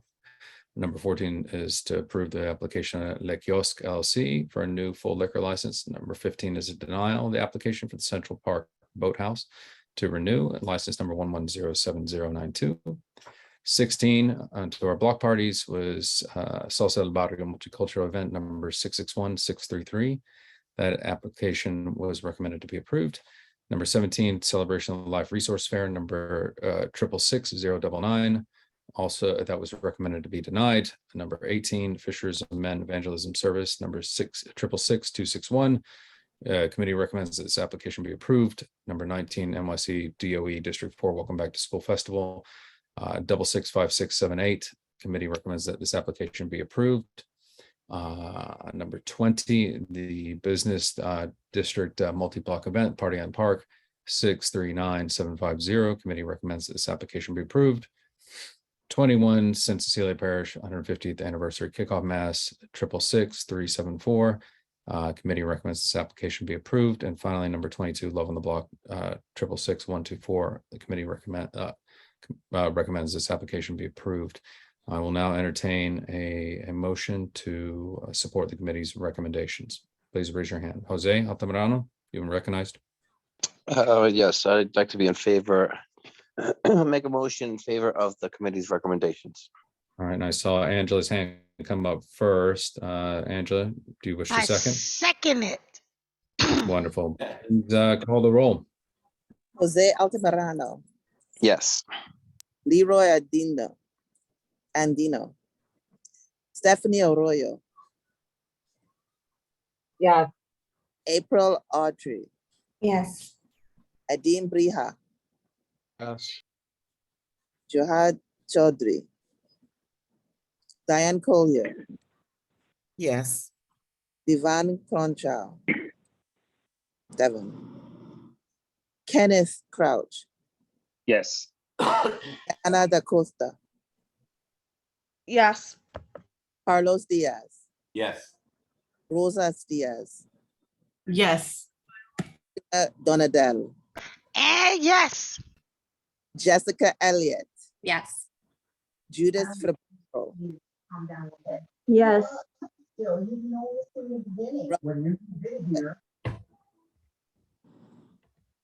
Osendi Garcia,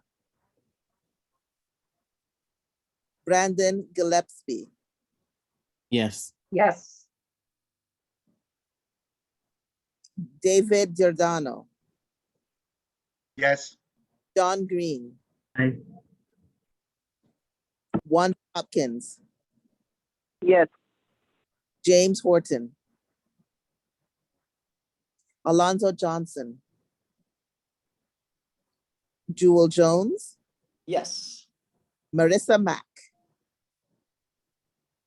Giselle Malave. Am I pronouncing it correctly? I'm sorry. That's fine. Yes. Malik McCullough, Jennifer Mayer, Yes. Jessica Morris, Yes. Nilsa Orama, Yes. Beverly Pabon, Yes. Arturo Perez, Yes. Claudia Perez, Yes. Roberto Perez, Shavasia Robinson Teague, Natasia Rodriguez, Yes. Eugene Rodriguez, Yes. Don Saunders, Yes. Xavier Santiago, Yes. Isaac Scott, Yeah. Russell Schuler, Yes. Vincent Torres, Anne Marie Vasquez, Jason Yes. Villa. Thank Yes, you. Anne Marie. Jason Villanueva. Hilda Vives Vasquez. Michelle Wilshire Clement, me, yes. Jordan Wright. Yes. Jason Wright. I mean, Jason Wu, sorry. Yes. Completed. Okay, the motion carries. Thank you very much. Thank you, Dem. Appreciate it. Moving along, we have our public safety and transportation. There are 3 action items on there. Jose Altamirano.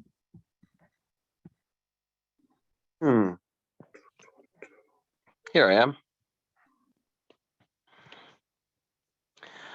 Before I get to some action items that we have, let's say we had a busy summer. We had our walkthrough from 100, we did 96th Street starting in the spring. Then during the summer, we did 106th Street. This walkthrough was with DOT. We did 116th Street, and as of recently, we did 125th Street. I'd like to thank Alid for joining me on that walkthrough. The focus of this walkthrough was to make sure that the pedestrian walkways were clear, to make sure that we had countdown lights. Recently, we've been adding lead time events, which allow the pedestrians to walk with no traffic on the street, leading to less injuries, fatalities, and obviously more public safety.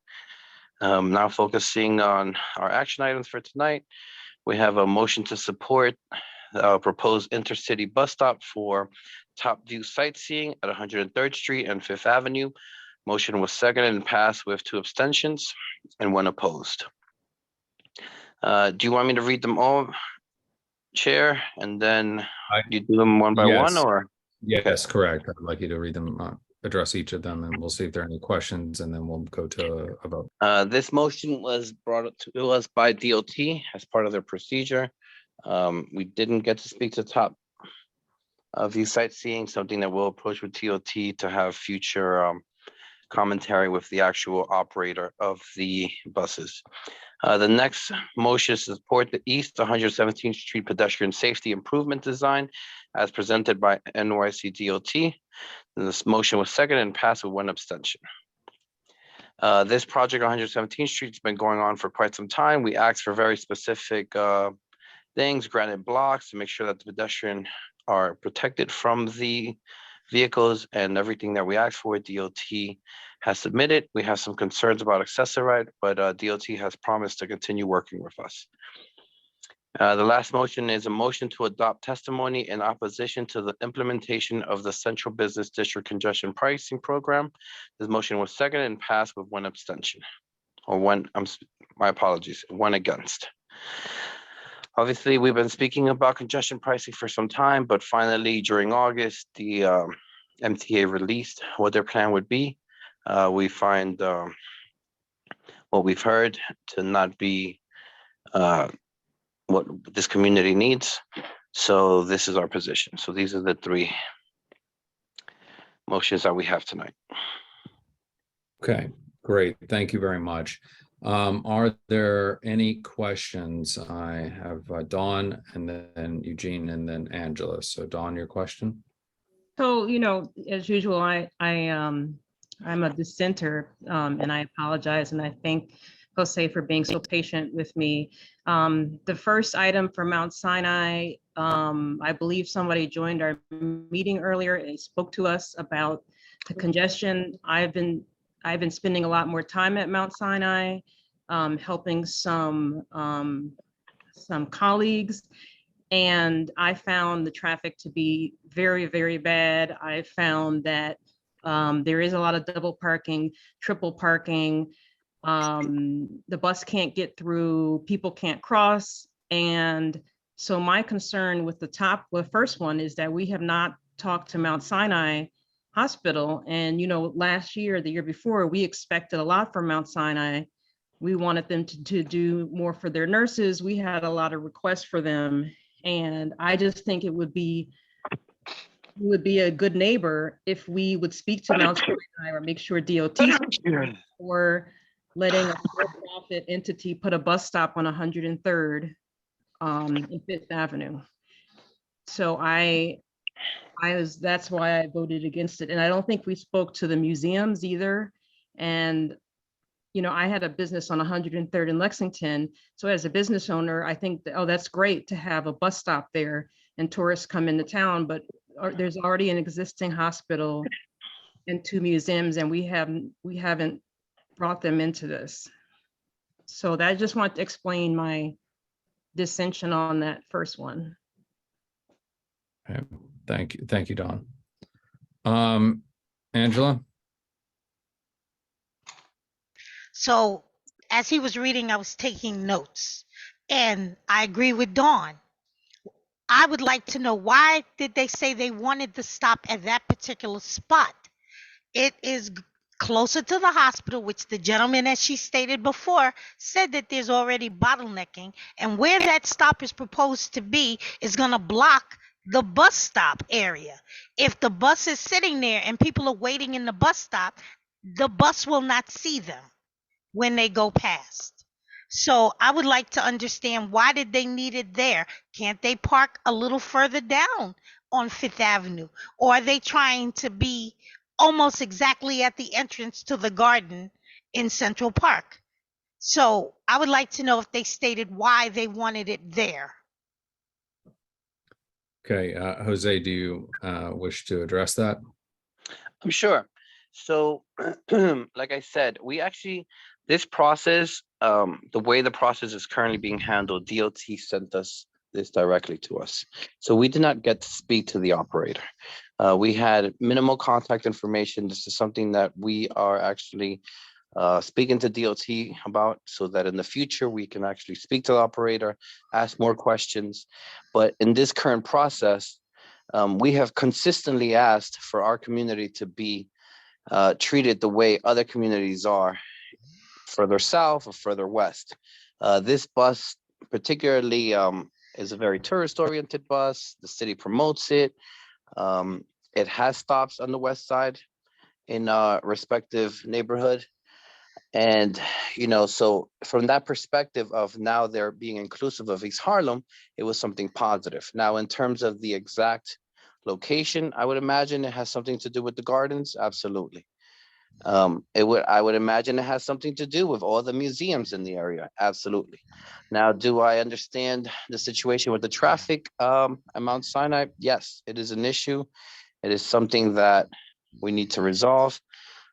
Something that we need to speak with her directly with the hospital, but it's going to be an ongoing issue. Now, we've always asked for more tourism and more promotion of economic growth, and this is what this is bringing. This bus is something that a majority of tourism's use. They buy day pass, week pass. You know, this would be an introduction to our neighborhood. Hopefully there would be more stops in our neighborhoods, but that's why the committee decided to take this approach. Okay. Thank you. Jessica, you had a question with number 23. I do. Yeah, I have a question on 23 or comment. Okay. Yes, And a please. question on 25. So we're focusing the discussion right now on number 23. Is that correct? Yeah, yes, if you wouldn't mind. So then, Sure. Yeah. I think it's well understood that the traffic conditions along Fifth Avenue, as they relate to, and Don, I'm echoing your concern, as they relate to Mount Sinai, pose serious safety concerns. Further bottlenecking at this area doesn't seem prudent. You're asking for the board to support this this sighting as decreed from DOT. I think our giving support to this implementation of a bus stop, it ends the conversation. Where if we're looking to improve traffic conditions along this corridor and potentially engage with Mount Sinai as an institutional partner with a very large stake and potentially growing stake in our community, it seems foolhardy to give DOT what they're asking for, without them engaging with us to solve the myriad number of issues that are pre-existing at this site. So I don't think at this time that I can support this at all, and I would urge others to consider whether green lighting something prematurely makes sense. Okay, thank you, Jessica. Eugene. I'm sorry, just had to unmute myself. Just like to point out to Jose that on 3rd Street and 5th Avenue, there's no place for tourism, for tourists to buy anything there. The only thing there is the garden, and then across the street, the Museo del Barrio, and maybe the Museum of the City of New York. But as far as stores, restaurants, or any kind of tourism related businesses, there's nothing on 5th Avenue. Okay. Jose. All right, Diane. Get your hand raised. Did the sightseeing people tell you how long they were going to stay there? How often they're going to pass? Is it a drop off and a pickup point? I pretty much agree with everybody about the traffic issue on, particularly on 5th Avenue. But and also Eugene pointed out that there was very little of East Harlem as we know it at that particular stop. So I that's why I'm asking about pickup and drop off points and how long will these people be there, and will there be some type of wayfaring signs and that say, well, go further east if you want to really experience the ambiance of East Harlem? Again, this is a DOT process, so we did not have access to the operator. But this is the same double-decker red bus that goes throughout the city. They have a contract with the city, I'm sure. I know. We did not have access to them, but everywhere they stop, they do. The way they work is that you can get off board and on board. So yes, the answer to that question is that yes, you can on board and off board.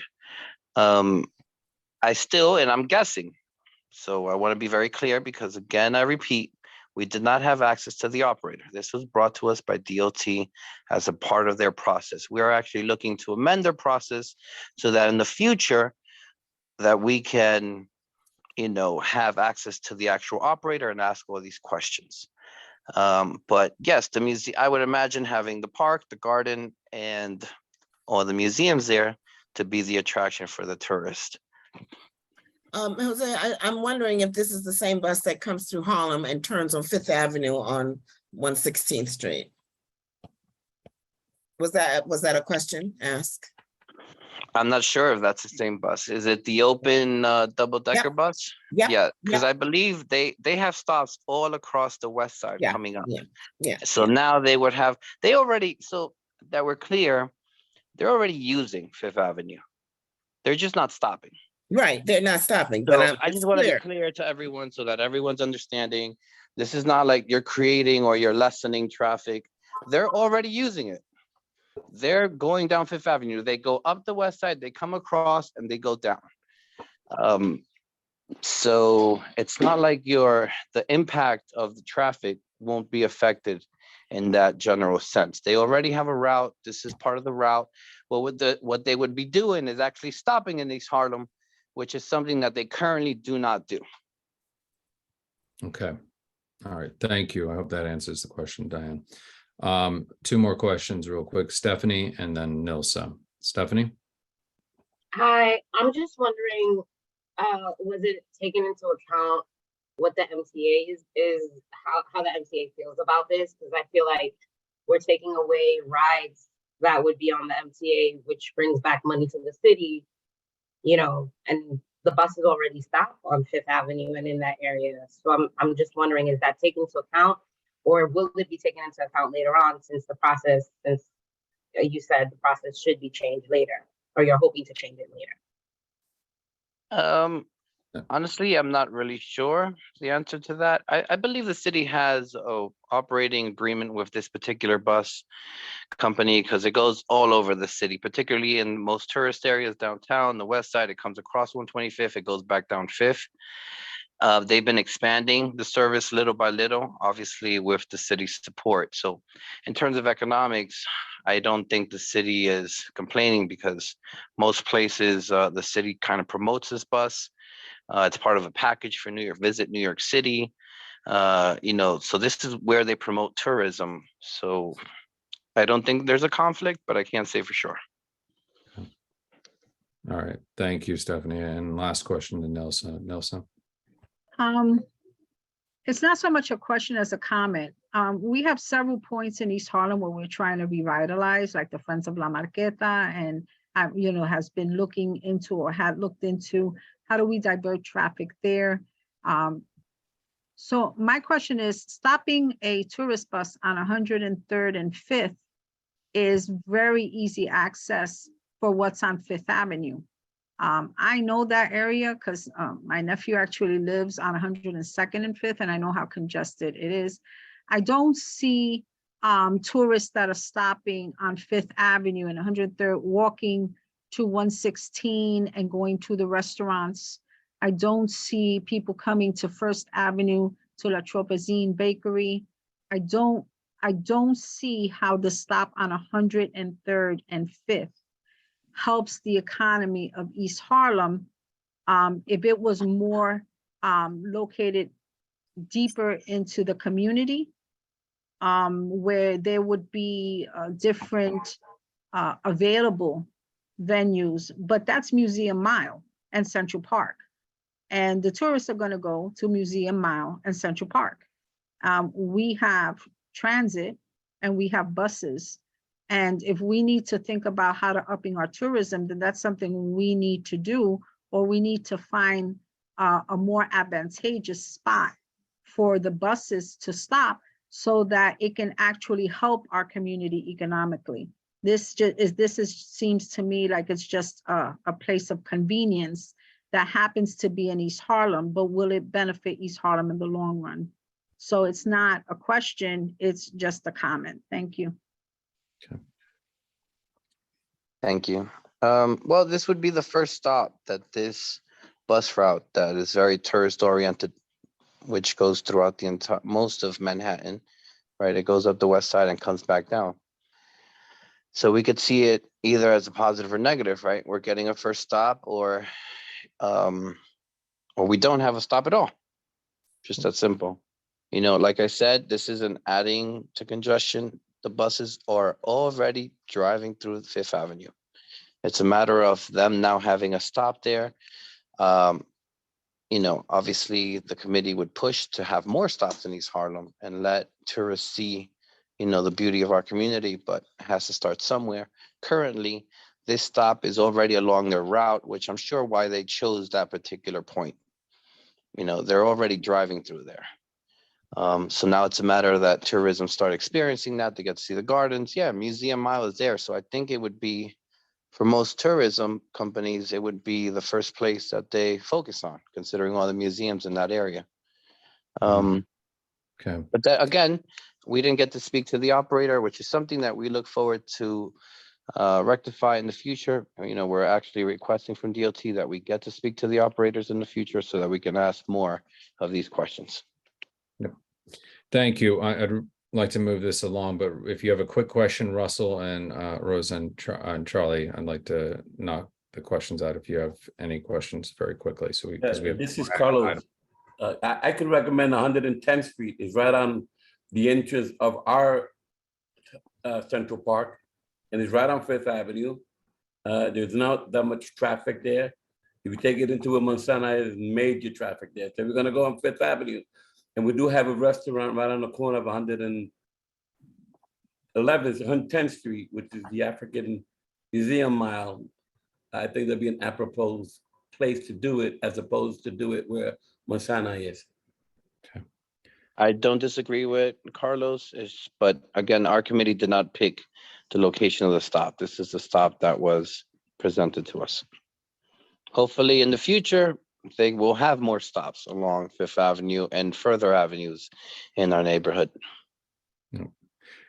Thank you. Russell, real quick before I'll just like to add to the conversation. There are too many unanswered questions. we're giving conditions that we're not agreeing to, trying to get them amended. I would think we're talking about benefit. How is it genuinely benefiting East Harlem as a whole, not just a stop? Fifth Avenue is on the meridian, east and west. It divides that. So prime area, we understand that. I tend to then be swayed by Jessica. If we were to approve this, we would end a conversation. We would be giving away the community something that we would not be able to reverse if we come to terms and said this is really not to our benefit long term, short or long term. So just to consider, we shouldn't give away what we can't reverse for reasons that we shouldn't be pressured into that on time. Thank you, Russell.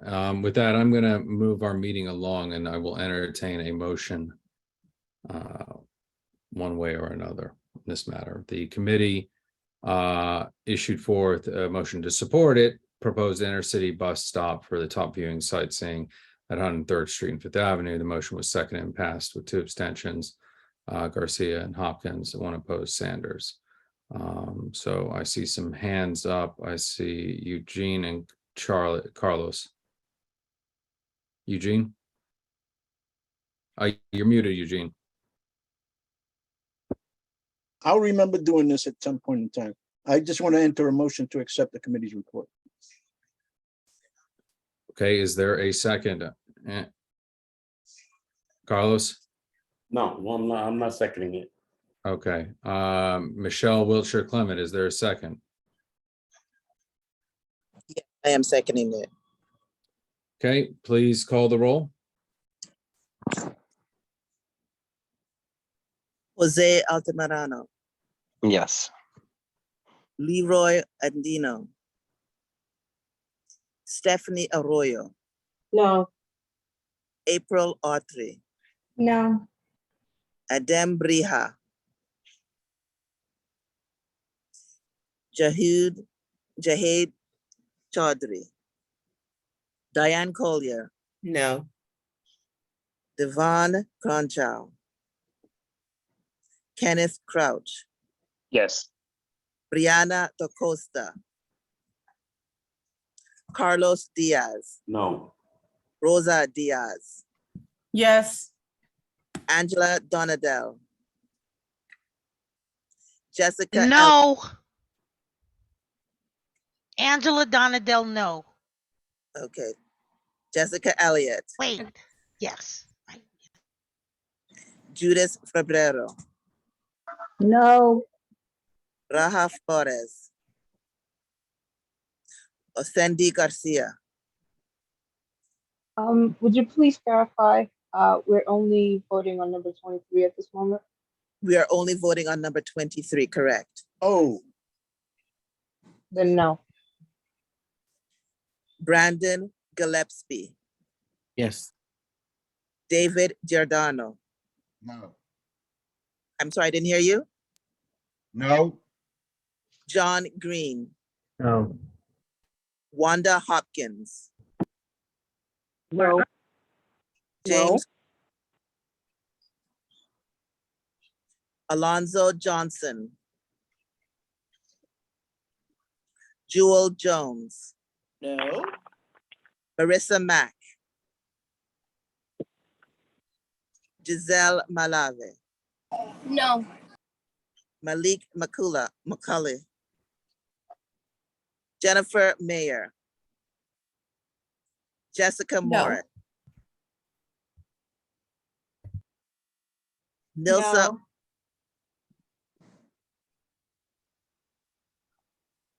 Beverly Pabon.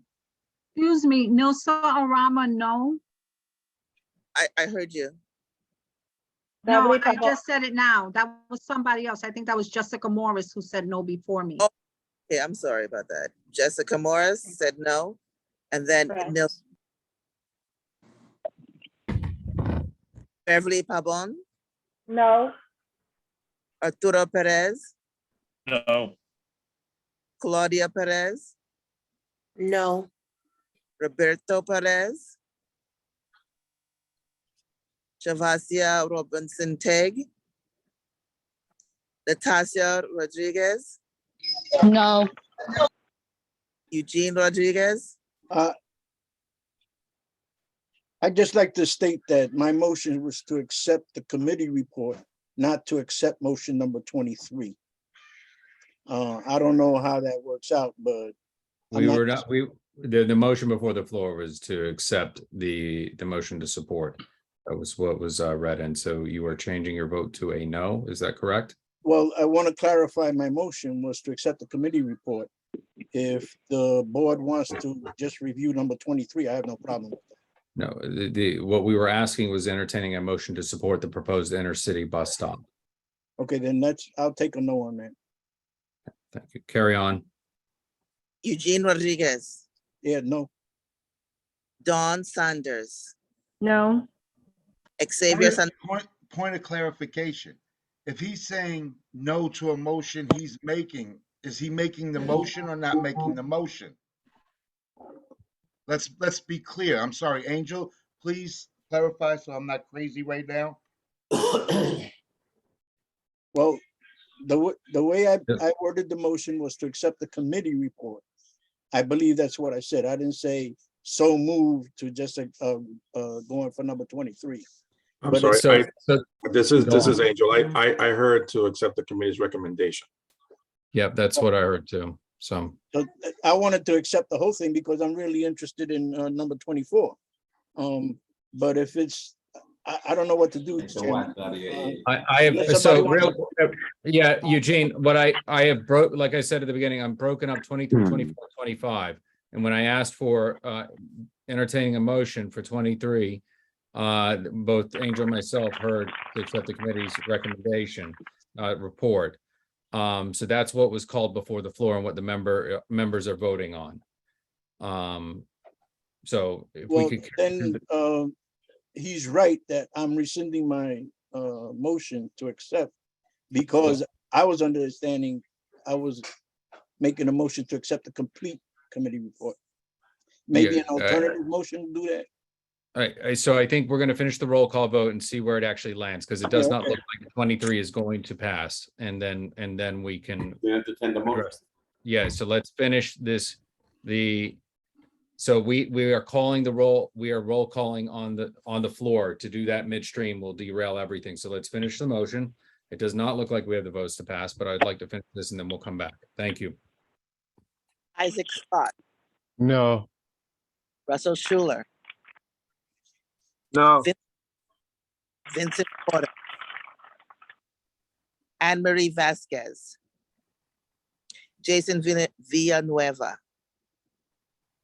Hilda Vive Vasquez, Michelle Wilshire Clement, yes. Jordan Wright, No. Jason Wu, No. completed. Okay, thank you. It does not. Make a motion, G. So I didn't hear, sorry, I did not hear Anne Marie Vasquez's response. I said no. Thank you, No. Anne Marie. Thank you. And Xavier, your vote was? Abstain. You abstained. Okay. The motion did not carry. Okay. So to clarify, I'm breaking these out. So the motion did not carry to support the committee's recommendation for number 23. This does not affect 24 and 25. We've already had a motion to support the committee's recommendation that did not pass. It is, again, we can send this back to committee since there seem to be too many questions and concerns that need to be addressed from DOT and the bus provider. Xavier, Yes, this was a time-sensitive issue, so I would suggest that the board then simply vote to be against it. But I believe that we should have a position on it regardless, because this will be voted on this month regardless. So if it goes back to committee, it really won't be effective whatsoever, because by that time, DOT would have made their decision. So we have to, I believe that whether it's in favor or against, so if most of the full board wants to be against, I think that we should have a position to be against, but something should be on the record so that DOT knows that that we are responding to them, because by next month, it'll be too late. Thank you for clarifying that it is a time sensitive in nature. So I have Nilsa who had her hand up. Nilsa? Hi, I was just trying to understand. It's my understanding that you can make a motion to support a committee's recommendation, but that doesn't necessarily obligate you to vote yes in support. You're just supporting the committee's recommendation. So therefore, in my opinion, and please correct me if I'm wrong, Eugene was perfectly right to not to vote no, even though he originally upheld the committee's recommendation. The reason I say that is because in the chat, there are questions as to whether if this does not stand, do you revoke no? And that is not my understanding here. My understanding is that we supported the committee's recommendation, but in voting, we voted no. And so I do agree with Jose that we should have some commentary on the reasons why, because we are not just an idle stop putting fumes in the air while people do not actually support the community if there are no more things built into the stop. Thank you. Yes, Nelson, thank you. And to the point is that it was a recommendation to approve the committee's action.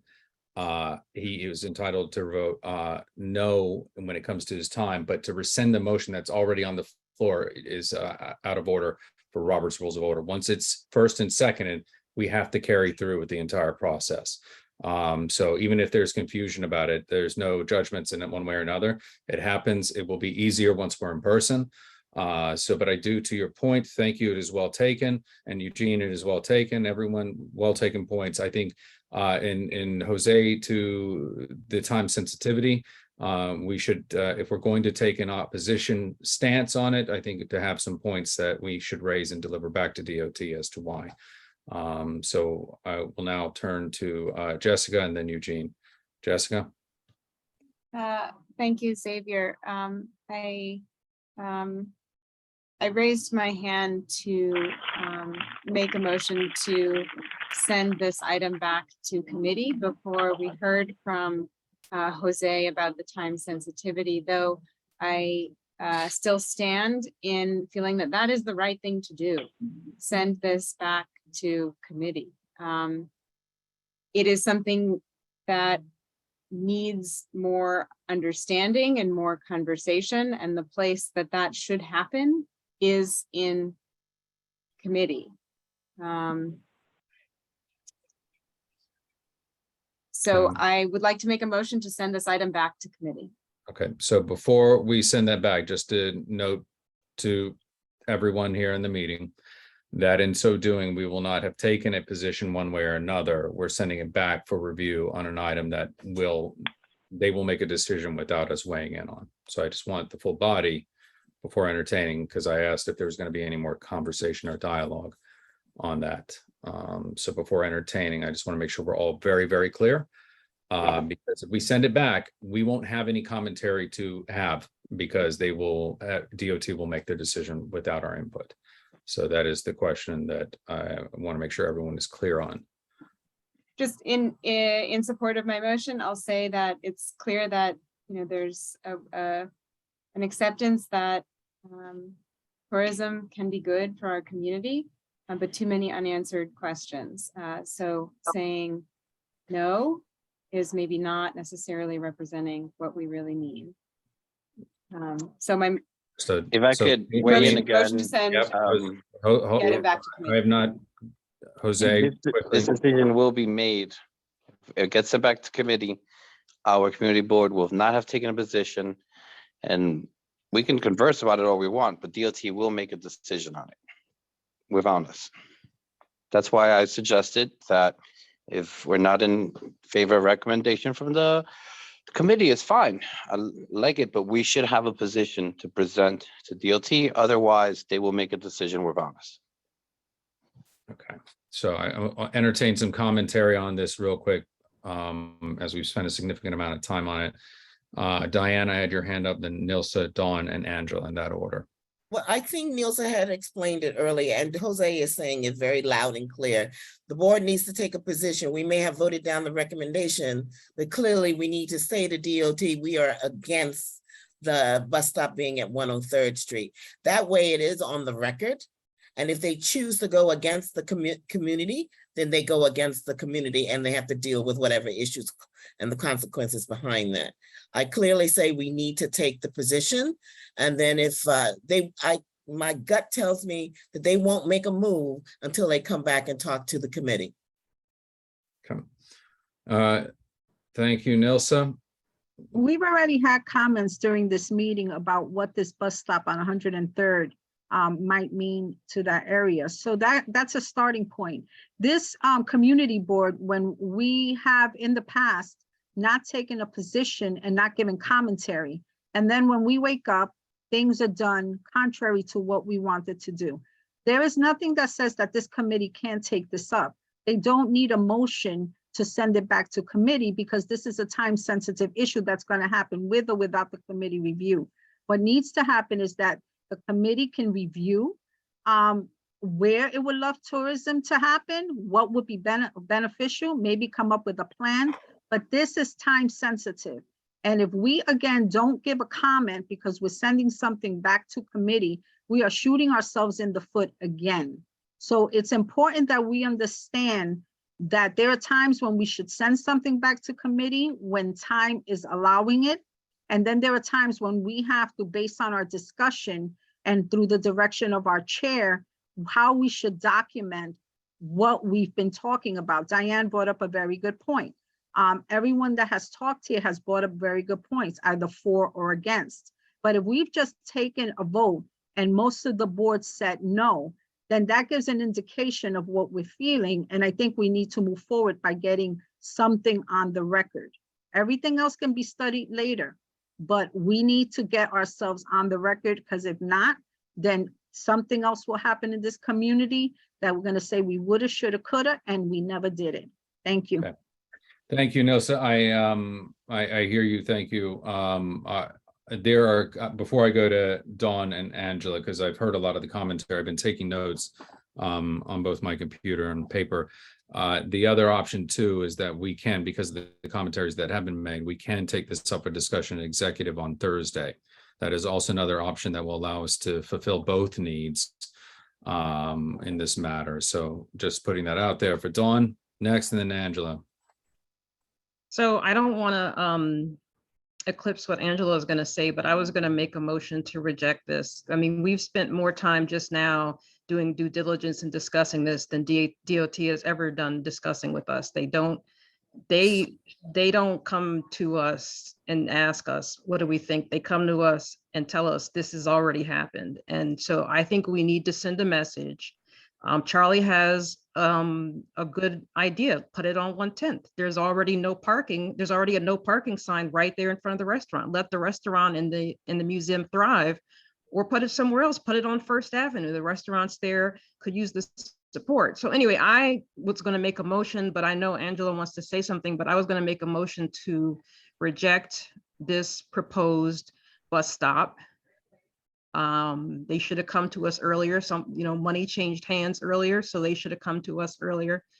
And I can give more reasons why as part of the rejection, but I'm motioning to reject this bus stop. We discussed bus stops on this community board to a much greater extent than this. When we move a bus stop, like, we spend a lot of time talking about the impact and what's going to happen. And, and this is just, the DOT doing what it does is just like I think someone said, they don't treat us like they treat the people to the south or even to the west. They just throw stuff on us and we don't get to have our voices heard. And I think this is one of the few opportunities that they probably got told, well, you need to go back to the community board and we need to let them know.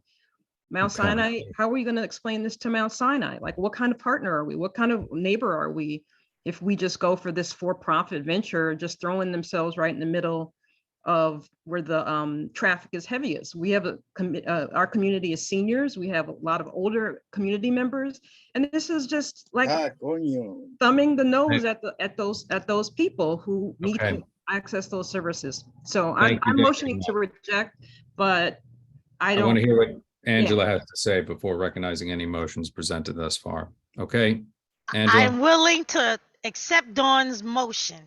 What I wanted to ask was, Will it make a difference anyway?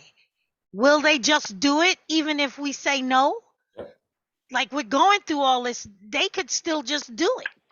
But I agree, it needs to be on the record that we choose not to have that, and let them deal with the ramifications. And maybe there should be some, so that people understand and hear our voices.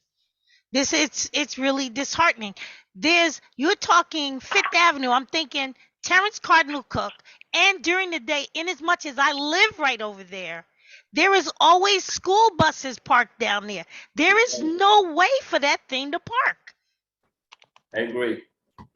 Okay, so where we have it now, we had initially, and the way it works as per Robert's Rules of Order, a motion is sent back to committee, but we know that if we do that, we will lose the opportunity to really opine on it in the timely fashion. If there's no second to that motion, it will fail. And then we will call for the second motion, which is to reject the intercity bus stop. I'd like to so rescind my motion, if that's okay. I'd like to rescind my motion. You to withdraw. send- Okay. Yeah, you withdraw withdraw. my motion to send this item back to committee. Thank you. Okay, Chair. no, thank you, Jessica. Thank you, everyone, for getting through the process. And Dawn, you had wanted to make a motion to reject the intercity bus stop for top view sightseeing at 103rd. Is that correct? Yes. I'll second that, Chair. Okay, it has been seconded. Please call the roll.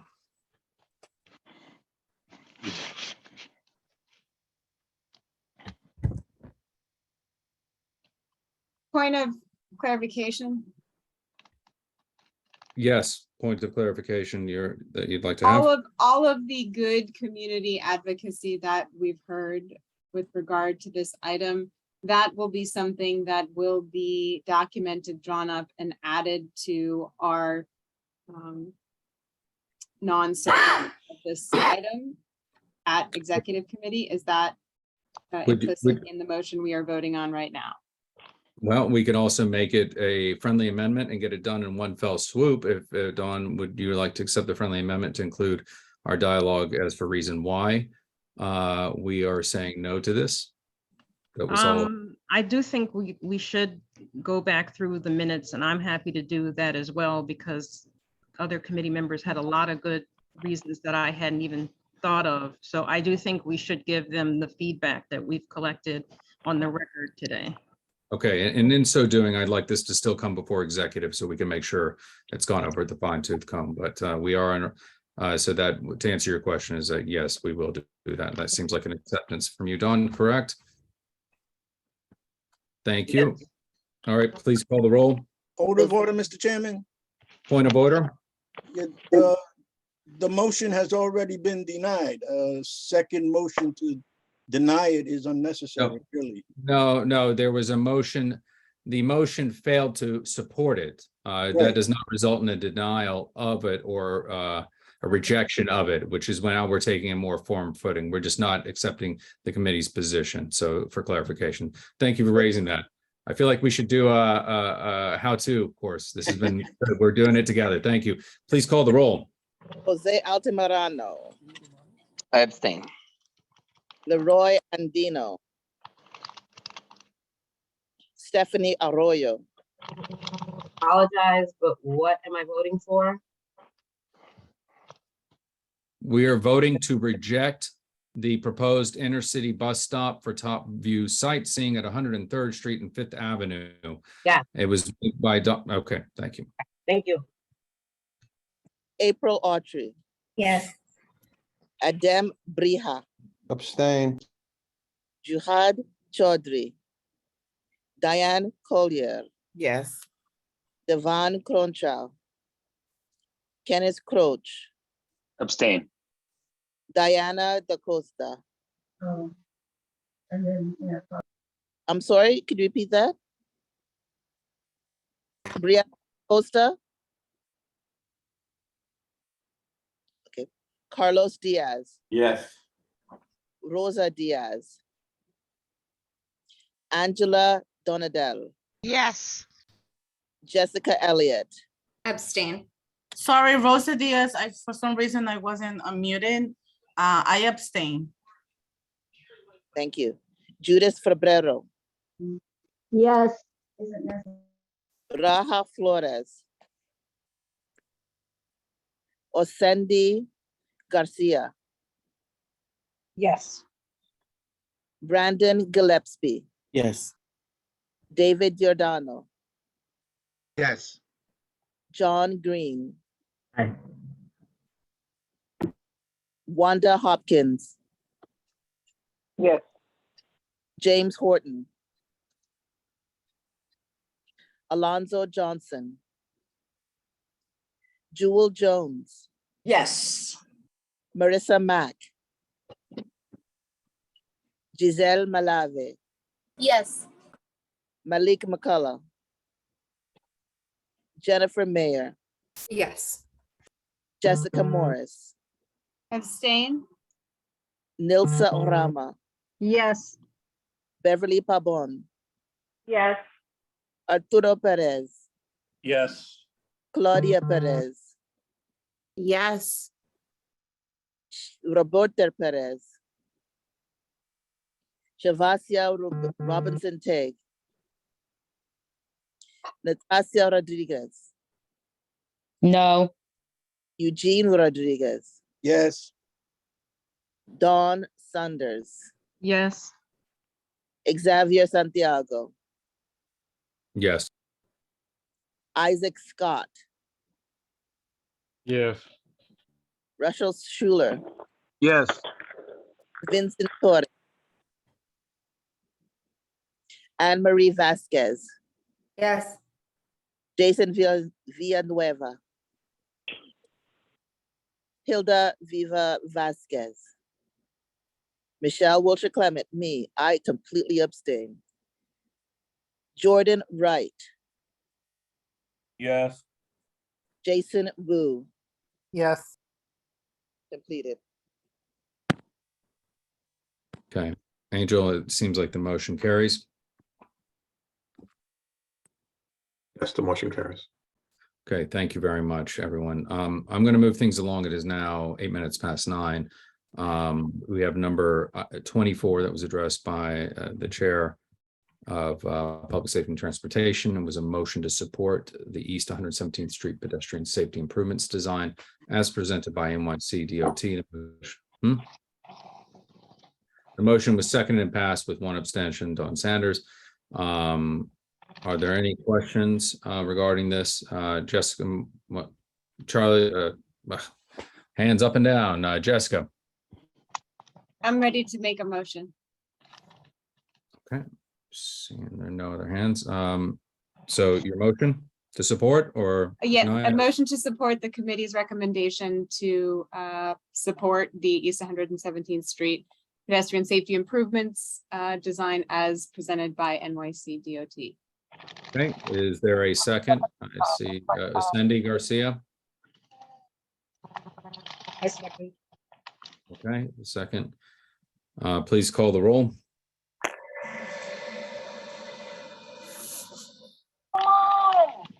Jose Altamirano. Yes. Leroy Adino. Stephanie Arroyo. Yes. April Autry. Yes. Adim Briha. Yes. Jihad Chaudhry. Diane Collier. Yes. Devon Cronshaw. Crouch. Yes.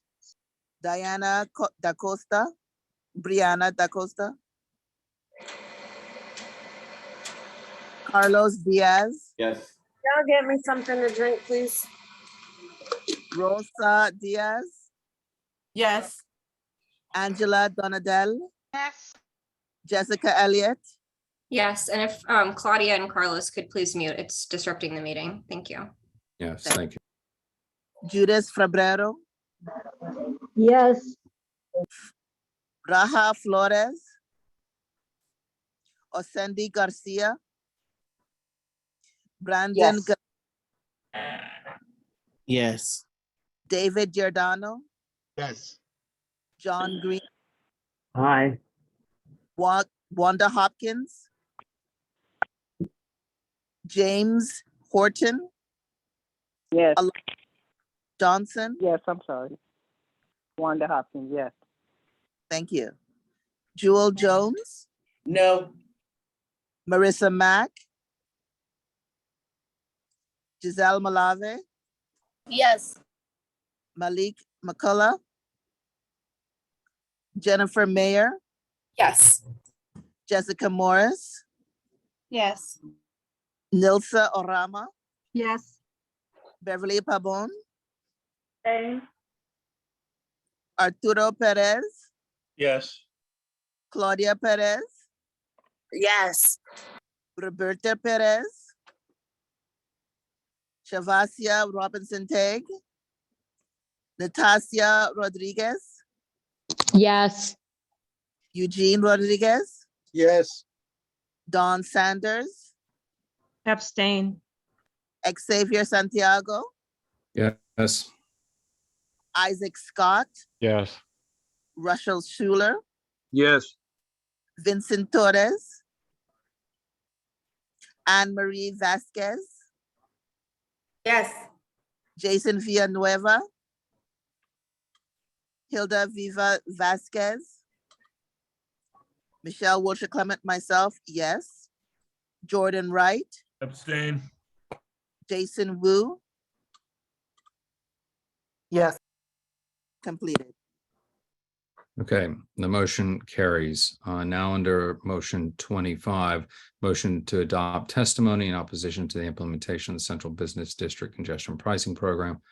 The motion was second and passed with one against Don Sanders. I know there were a few questions on this. Michelle Wiltshire Clement, you had a question? I do not have a question, but I would like a motion. I would like to motion to adopt the testimony in opposition as it is all read there. Okay, real quick before I go to that, I know Jessica, when we had item number 23, said she had some commentary on that. Jessica, I'm going to go to you because you did register that early on, and then I will go to Dawn and Eugene as the hands came up. Jessica? Thank you, Xavier. I want to acknowledge the committee for the draft letter,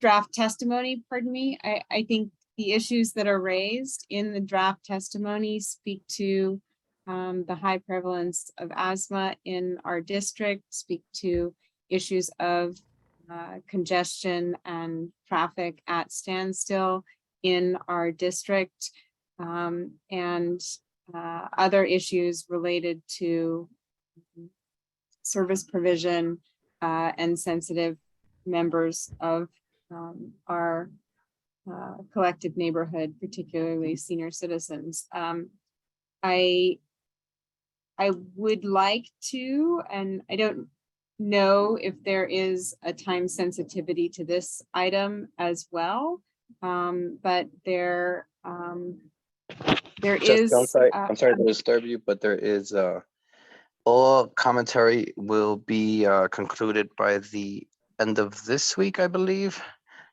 They extended it for 2 weeks. So there is, we actually had a special meeting in public safety because if we send it to executive, then we would not be able to give any commentary. So thank you. While I'm commending the committee for the draft testimony, I don't think that the testimony as it's representing the issues is accurate or complete. I would like to, and I'm happy to put a link in the chat, point the board to a report produced by a number of partners, including We Act for Environmental Justice, which is based out of West Harlem, but that's titled Northern Manhattan and the Congestion Pricing Plan, a comprehensive look at the citywide plan from a community perspective. We Act has a long history of understanding the impact of environmental justice on communities very similar to ours, and has taken up with a number of the concerns that I think the committee has with regard to congestion pricing and its potential effects on our district. Furthermore, and then I will conclude, I just want to say one of the biggest concerns is regarding parking and the recommendation to implement resident parking permits, which that in itself is not oppositional to congestion pricing per se. And furthermore, I just want to briefly quote from the report that identifies, pardon, it's a long report. I'm just going to put in the chat, so just bear with me. The city's model forecasts a 6.4 reduction in vehicle volumes for the central business district, but it also predicts a 3.8 reduction above 86th Street and noticeable improvements in traffic flow. For example, the model predicts that more than 1/5 of the most congested intersections above 86th Street, intersections that are currently operating at or above capacity, would be operating below capacity after congestion pricing. And then just one more sentence, these effects would likely translate to cleaner air with fewer vehicles emitting pollutants and the remaining vehicles spending less time idling in traffic. For Northern Manhattan, the benefits, the health benefits of these decreases are an important benefit of congestion pricing. So I know health is important to our district, and I know that the concerns that your committee raised matter, but I do think that some of the information in the testimony as it stands is not grounded in fact, and I would suggest that there be a little bit more research done, but it seems that we're out of time. So unfortunately, I can't support the effort thus far, and I will put a link to the document I'm referencing in the chat. Thank you, Jose. Thank you, Jessica. Dawn, and then you. Go ahead. So thank you. So I just want to clarify that during the meeting, we had two options, which was to be for or against. And I'm all for doing a statement of concern and providing testimony of what is problematic and what I'm worried about. With congestion pricing, I'm on the record with many, many reasons why I'm very concerned about how this is going to impact us. We're just learning last week that it will possibly hurt the Bronx, the South Bronx, which I kind of consider like our neighbors. So if I had the option, I would have abstained also because I haven't done my due diligence to read 7 proposals or 12 proposals starting at $9 one way versus $23 one way. And because I didn't have that opportunity, and that's on me, I couldn't vote against and I couldn't abstain because I want, like Jessica said, I want us to, if they're going to move forward without us, I want them to know what our concerns are and what we want them to do, which includes the residential parking permit and other things. So again, I wanted to go on the record as abstaining. I didn't have the option, so I voted against because I didn't have access to all of the plans or even the WE Act that I'm going to look into and, see what I think about that. Okay, thank you, Eugene. Your comments and or questions. I just wanted to second the motion. Okay, all right, I will revert back. One commentary though, yeah, because I've read the WE Act, and I think there are portions of there, without going on one side or the other, that don't necessarily align fully with our modeling here in this neighborhood and the concerns that have been raised. Also, too, it doesn't take into account the fact that we have a higher amount of insured vehicles in Northern Manhattan as reported by all the major insurance providers, and which is why that the northern section of Manhattan actually pays a higher premium because of the higher concentration of vehicles as well as accidents. Regardless of that, the points are well taken. At just trying to come together position. We were all put on our back foot. To everyone here on the board, this was opened up in August when all boards were in recess and many people were traveling for those last weeks of summer. They've extended until the end of the week, which gives us precious little time to take a position. I think the larger component is that we make sure that we at least have a position versus not at all. But again, the committee met a second time because they lost quorum during the discussion. And I just would prefer us, now that we've had a fairly robust discussion, make a position one way or another with what the committee has discussed. So Jessica, you had a quick follow-up? I do. I just want to point all board members to the document that we're referring to, which is the draft testimony to MTA included in the packet by Angel Muscane, circulated midday today. If you haven't read it, this is essentially what we are voting on. I will again commend the committee for putting a pen to paper and getting these issues outlined, though I would say that it is the power of these issues is not made clear simply by putting them on paper. I'm not sure that this accurately reflects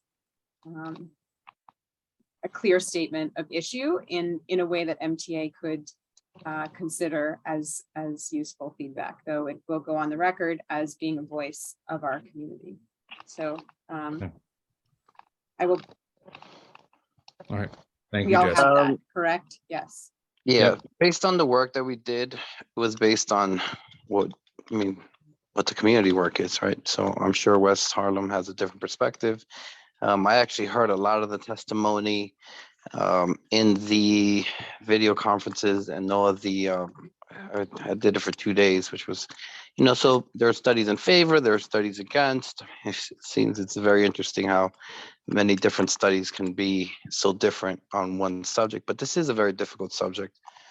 It will affect our community. Residential parking, if people have to pay that amount of money to go down, it will be a huge concern for us. So I think everything reflected in this, in our position, are things that came from our committee, people that live in this neighborhood, people that have been in this neighborhood or have businesses here. So I don't see why there would be an issue, because these are just simply concerns, and that's what we're expressing to the MTA, our concerns from our perspective. Do they have to be 100% scientifically correct? I'm not really sure, because like I said, I hear one study that's in favor, one study that's against. But this is a position that the committee took. There was a lot of work done, obviously, and I hope that the full board votes on it depending on those positions. Okay, thank you very much, Jose and Jessica. One more comment or question, Kenneth? Yeah, I'll just be really brief, and I want to thank Jessica for providing that study. And just, I understand there can be a lot of emotions around this particular topic, and I appreciate everyone's stance on these things. I guess I just have to say for myself, having looked at the WEAC study as well, I just want to echo that my concerns aren't necessarily reassured either.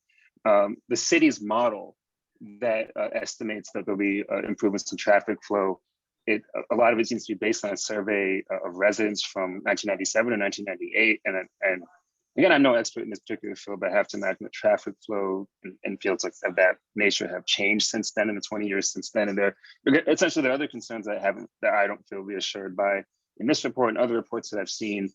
And I said, just to sort of in defense of the committee's work and really looking at this issue diligently and coming to a conclusion. Okay, thank you very much, Kenneth, for opining. Appreciate that. Now, Michelle, you wanted to, if I recall correctly, make a motion. Was that correct?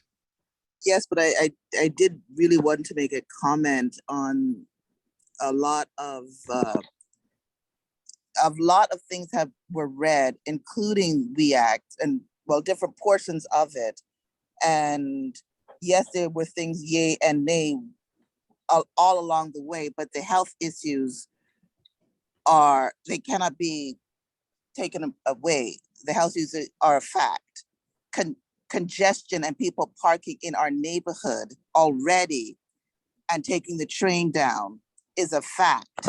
There are a lot of things that are happening right now that just be exacerbated as time goes on when congestion pricing happens. And that's what I just wanted to add to the conversation. And yes, I would like to make a motion. Okay. So please take your motion for me, Michelle.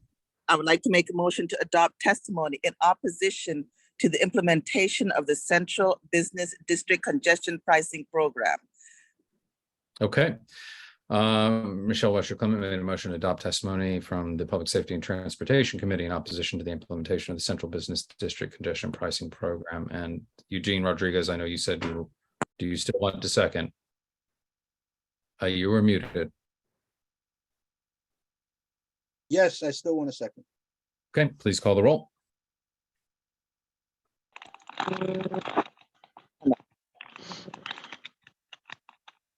Jose. Yes. Leroy. Adino. Should I just say the first names of people to this time? Stephanie. Abstain. April. Yes. Adim. Juhad. Diane. Yes. Devon. Kenneth. Yes. Brianna. Carlos. Yes. Rosa. Yes. Angela. Abstain. Jessica. Abstain. Judith. Abstain. Raha. Osendi. Yes. Brandon. Yes. David. Yes. John. Aye. Wanda. Yes. James. Alonzo. Jewel. No, I cannot support this testimony. Marissa. Giselle. Yes. Malik. Jennifer. Jennifer Mayer. Okay. Jessica. I echo Jewel, I can't support the testimony. Nilsa. Yes. Beverly. Abstain. Arturo. Yes. Claudia. Yes. Roberto. Shavasya. Natasha. Yes. Eugene. Yes. Dawn. Abstain. Xavier. Yes. Isaac. Yes. Russell. Yes. Vincent. Anne Marie. Yes. Jason. Hilda. Michelle, me, yes. Jordan. Abstain. Jason. Abstain. Completed. Michelle, how you doing? Malik, Hey, abstain. thank you, Malik. All right, could you please mute yourselves? Thank you, Angel. What's the tally? Motion carries. The motion carries, everyone. Thank you very much, Jose. I'm going to move us along, please. Our next committee is going to be Human Services. Isaac, our Chair of Human Services. Isaac. Peace, everybody. Welcome back. I will try my best to be as brief as possible so we can get off the phone. Our Human Services meeting was on Monday, September 12th. Just a few quick updates.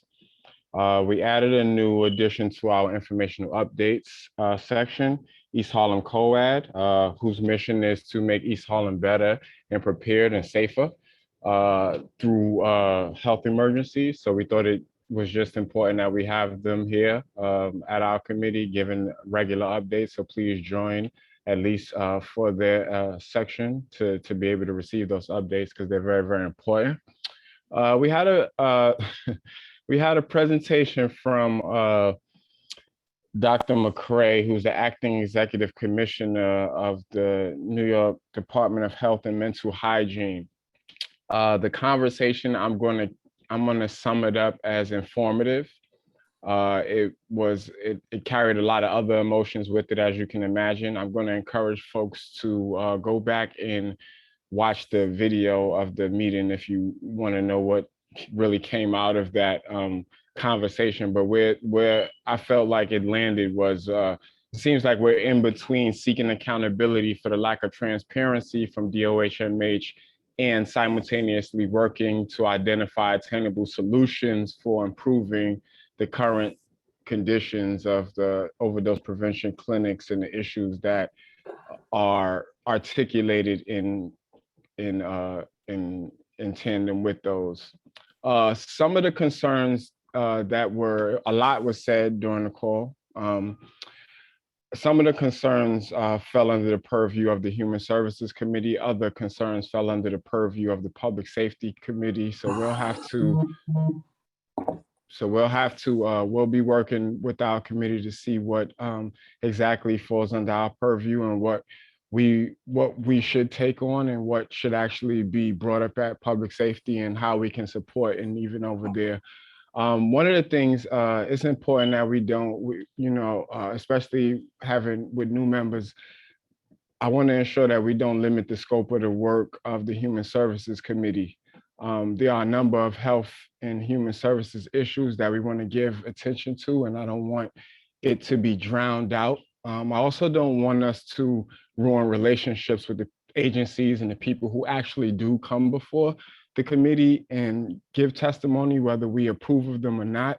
I want to make sure that we're not using committee time to grind axes and, just mess up relationships. So we're going to be working, with this issue. This is it's the most talked about issue as we see being pointed towards the Human Services Committee. So it's definitely something we're going to give enough attention to, but we want to also make sure that we're not neglecting our aging. We're not neglecting any other population who needs social services and needs the support of the Human Services Committee. So that's where we're at with that. Again, go back and watch the video so you can be more informed on how the Department of Health and Mental Hygiene responded to the concerns that were raised to them. We're in our budget season. We had our first round of conversations for our budget request for the mayor's preliminary budget.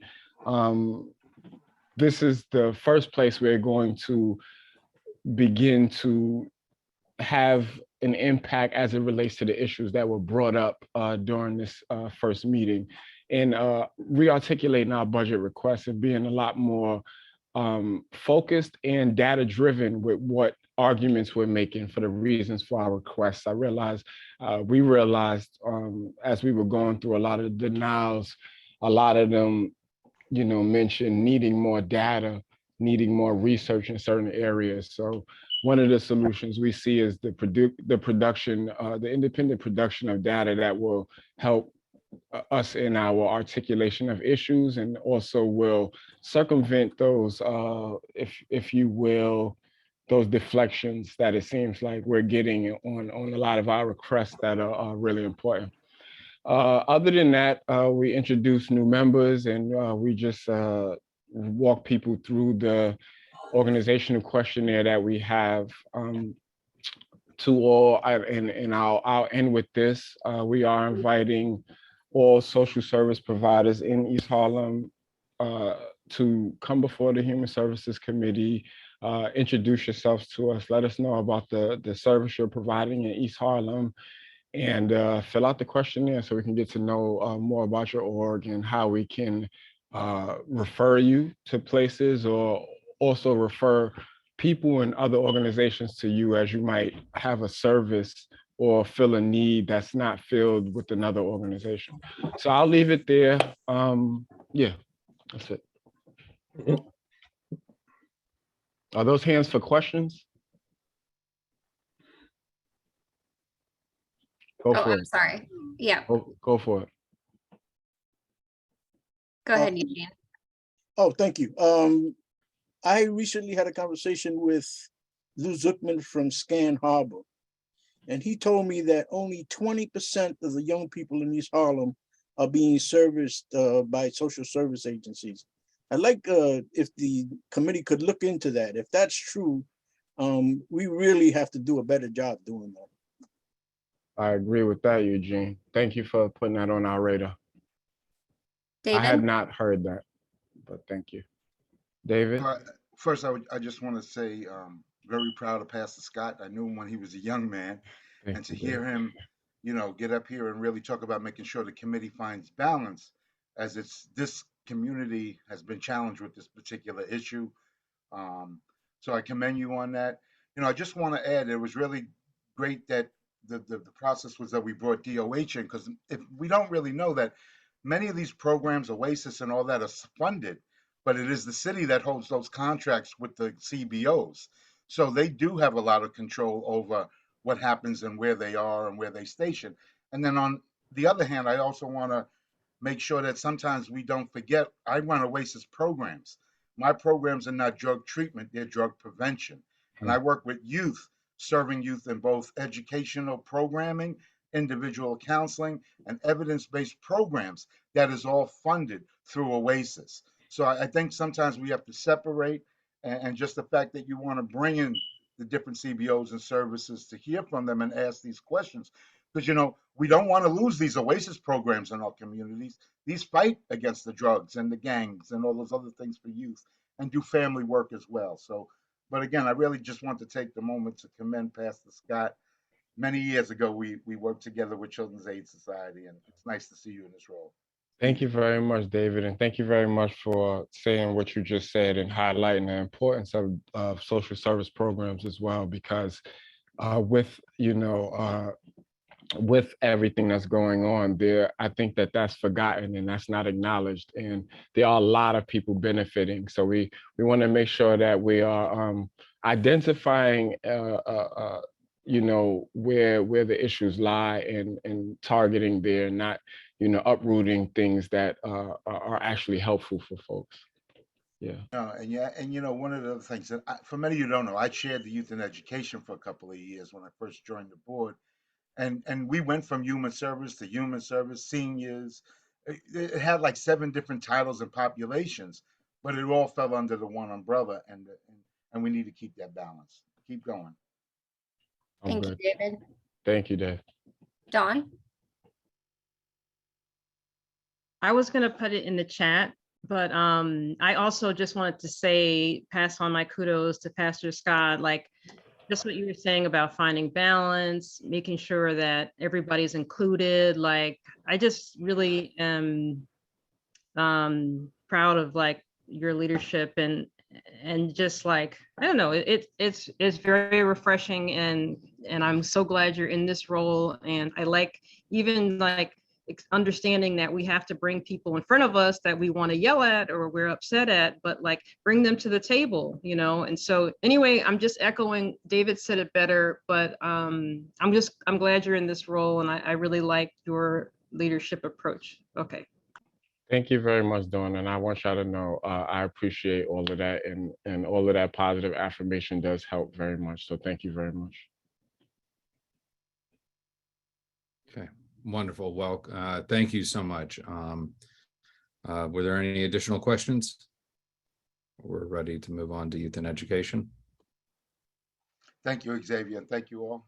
Again, welcome to the new kickoff, our new season, 2022-2023. I'm really looking forward to continuing some of the work that's been one of my goals as a board member, as a committee member with the youth and education, is to get more youth involved in the board. So really pushing for that. That seemed really nice as I turned 60 this past year, to see many of the young people I work with now as adults and leaders in the community, from which we all participate in.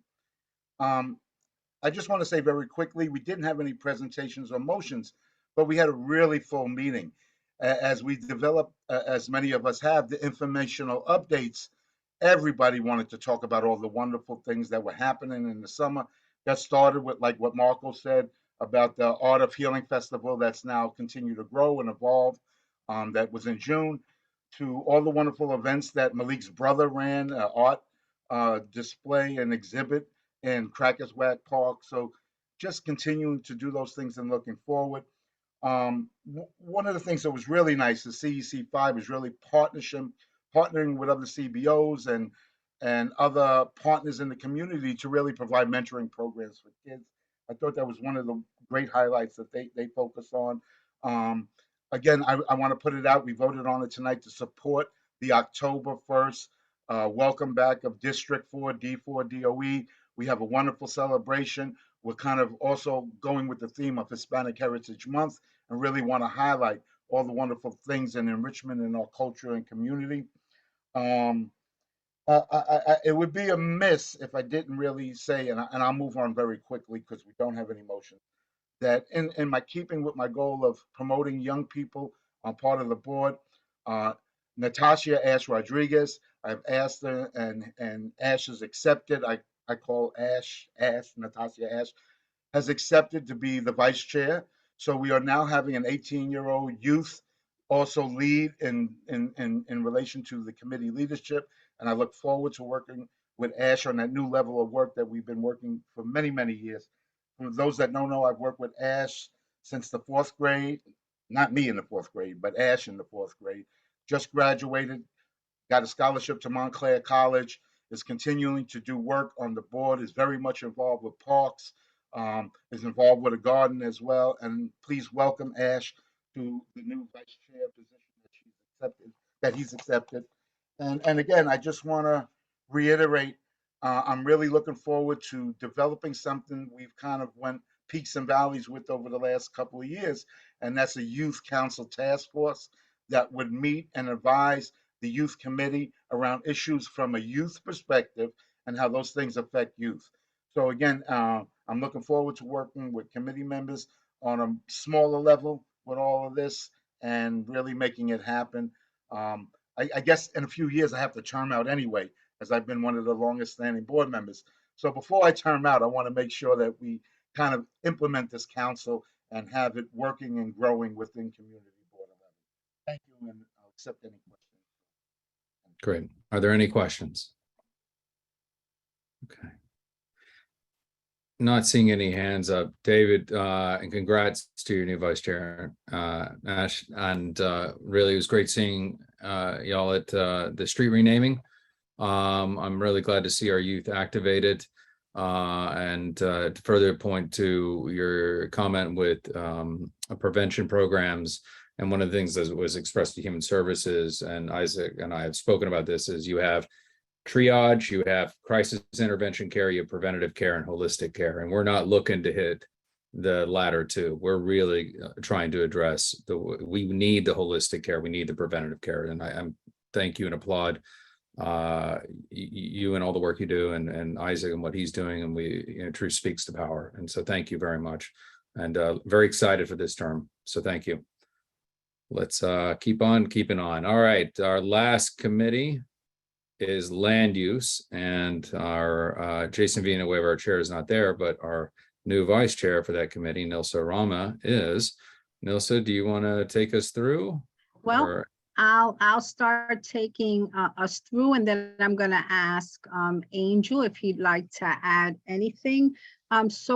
Welcome everybody back. It's great seeing you all, and hopefully we'll see each other in person sooner rather than later. Congratulations, Natasha, and congratulations everyone on the work that everyone is continuing to do. We had at least 2 presentations by outside parties, and then we had one by our very distinguished George James. So one of the first presentations was the proposed ADA upgrades to the 25th precinct that's located on 119th Street. What they're looking is to not doing major structural changes, but they're looking to repair existing architecture to meet ADA compliance. Some of that will include raising the lights on the front where the door is, the grade of the ramp, and so forth. And then there was a motion, we took a motion on that to provide a letter of no objection to the proposed ADA upgrades. Then we had a second presentation that was also looking for a letter of support, and it was for the proposed rehab of the historic 28th precinct that's located on 104th Street. The presentation is to do window replacements, entry door restoration, new elevator, wheelchair lifts. And so after the presentation, I made a motion to provide a letter of support for that proposed rehabilitation, and it was seconded. George Janes also did a presentation to the committee regarding the outstanding commitments from the 2017 East Harlem Points of Agreement. DSNY was a hot topic, and the affordable housing that has not been able to come out of those sites based on the fact that DSNY seems to be waffling in terms of giving up agreements that they have made on at least one certain property on 99th Street. With that said, we also, Chair Villanueva introduced the new committee members, and we had a brief discussion on the district needs and budget. And of course, we will be taking that on next month.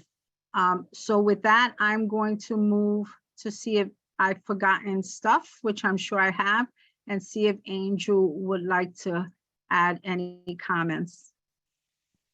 Go ahead, Andrew.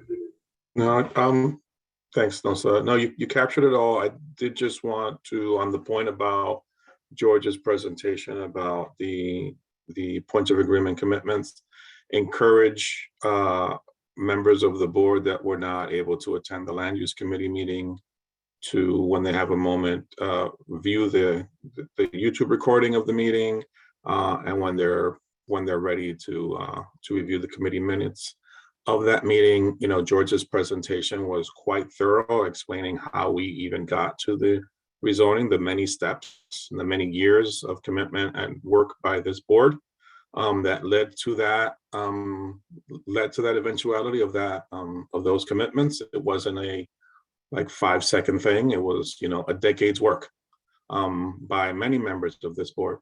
So I strongly encourage you all, when you have the opportunity, to review that. And there are several outstanding commitments. Some of them which frustratingly are being held up. It's, you know, seemingly by one agency, you know, an agency whose interest, who's, you know, in their defense, is concerned with their concerns and not with any other concerns. But, you know, we have expectations, you know, as a community that are, you know, related to the sites that they're not choosing to move off of. They're not motivated to move off of. And, you know, the last thing I'll say is that, you know, those commitments are about housing and affordable housing specifically. So, you know, hundreds and hundreds and hundreds of families could be served by the development of those sites that this community identified for that kind of development. Anyway, that was the reason why we had George in, to give the, you know, the history for the newer members. It's a really good history lesson. And it's only like 20 minutes, but it's super thorough. So I strongly encourage you to view that when you have the opportunity. Great. Thank you, Angel. Yeah, attending that meeting, it was a great refresher, and just in many ways a throwback to the work we did as a board. And I want to thank all those members who are still on this board who advocated for the needs of the community. As was mentioned by our Vice Chair, Nilsa Rama of the committee, there were 2 action items, and if it will please the body, I'd like to combine these 2 in the interest of time. There was one made by Jessica Morris to provide a letter of no objection for the proposed ADA upgrades to the 25th Precinct building located at 120 East 119th Street. We're getting to EcoDev, don't worry. The motion was seconded and passed unanimously. Number 27, Nilsa Rama made a motion to provide a letter of support for the proposed rehabilitation of the historic 28th Precinct Station House to use as Hope Hall. The motion was seconded and passed unanimously. Is there a motion to to approve the committee's two recommendations. Jessica Elliott, Motion to approve the committee's recommendations, plural. second. Beverly Pavone, I saw your hand come up before. Second. Okay, The motion please to call the, okay, thank you. Please call the roll. Jose Altamirano, Yes. Leroy Adino, Stephanie Arroyo, April Autry, Yes. Adim Brija, Juhaid Chaudhry, Diane Collier, Yes. Devan Cronchow, Kenneth Crouch, Yes. Brianna Da Costa, Carlos Diaz, Yes. Rosa Diaz, Yes. Angela Donadell, Yes. Jessica Elliott, Yes. Judith Fabrero, Yes. Raja Flores, Osendi Garcia, Brandon, Yes. thank you, Brandon Gillespie, Yes. David Giordano, Yes. John Green, Aye. Wanda Hopkins, Yes. Jason Horton, Yes. Alonzo Johnson, Para la próxima, lo pongo en mi celular. Jewel Jones, please mute your. Yes. Yes, yes, yes. Marissa Mack, Because it might drop me off. Giselle Malave, please mute Yes. your. Malik McCullough. Malik, Rosa, mute yourself. Oops. Malik, I know you're, okay, Jennifer Meir, we'll come back to Malik. All right. Jessica Morris, Yes. Nilsa Orama, Yes. Beverly Pabon, Yes. Arturo Perez, Yes. Claudia Perez, Yes. Roberto Perez, Shavastia Robinson Teg, Natasha Rodriguez, Yes. Eugene Rodriguez, Yes. Don Sanders, Yes. Xavier Santiago, Yes. Isaac Scott, Yes. Russell Schuler, Yes. Vincent Torres, Anne Marie Vasquez, Yes. Jason Villanueva, Jason Villanueva, Hilda Vivez Vasquez, Michelle Wilshire Clement, yes. Jordan Wright, Jason Yes. Wu, and then Jason Wu. Malik, yes. Okay, Malik, I was right about to go back to you. Okay, thank you. Complete. Okay, the motion carries. Thank you very much. Is there anything else you wanted to add, Nilsa, or are you? No, no, I'm perfectly fine. Thank you so much, all. All right, thank you. We have economic development and culture. Giselle Malave, if you'd like to Hello, give. good evening, everyone. I'll make it brief. We didn't have any action items. We did have a few announcements and a few good presentations, so I'll speak on that. The first one was on industry. There are grants being given to a lot of the businesses that did not qualify because they just simply opened up right before the pandemic. If you know any businesses who fall in that category, please let them know that deadlines are approaching. September 30th. You can go to nyseedgrant.com. We have maintained the conversation with Chipotle since they came before the board before our break. Since then, we've connected them with Strive, local CBOs, and community officials in order to ensure that they are hiring locally and that they are engaging with the community. Concerning the MTA and our ongoing conversation with them in regards to the 125th Viaduct, we have received updates from them that state that they have been reviewing potential contractors and are going through their bidding process. In order to support small businesses, we are helping with SPS. They're going to have an RV on 28 East, 125th Street on September 28th. We are looking to see if legal aid can attend. If you can please look out for this flyer and share it with everyone. This would be a good event for, you know, our businesses and even our residents to attend. Uptown Grand Central gave their report. There were 2 recipients of the Digital Ready Verizon grant from East Harlem, that 2 businesses that won that grant. So that's good news. The open streets in La Marqueta, 101st and 100th Street since May, every Saturday and Sunday. October 2nd, there's a party on Park, which is a really nice event. It'll be from 115th to 125th Street. So please come out and support. And then also the Cleanup Corp and Positive Workforce, it went from 40 workers to 6, but they are on 125th Street every day from 8 a.m. to 9 p.m. cleaning. We had a presentation from Terra Kitchen. They have a new location in La Marqueta. They're gonna have 2 events at La Placita, and they're both health and wellness events, October 9th, which is a Sunday, and November 5th, a Saturday. So also please share and come out and support. The Africa Center at 1280 Fifth Avenue, they are gonna have an event October 13th. The event is an exhibition. It's called States of Becoming, and it's going to examine the forces that shape artistic practices for African artists working in the US. So I think that was interesting. Also, please share. And finally, we were able to hear a robust feedback from EDC. Fernando Ortiz, he's the Government and Community Relations in NYC EDC, on our responses for the district needs and budget requests. The committee engaged in a conversation shortly after, and we added a line item in our budget for cleaning.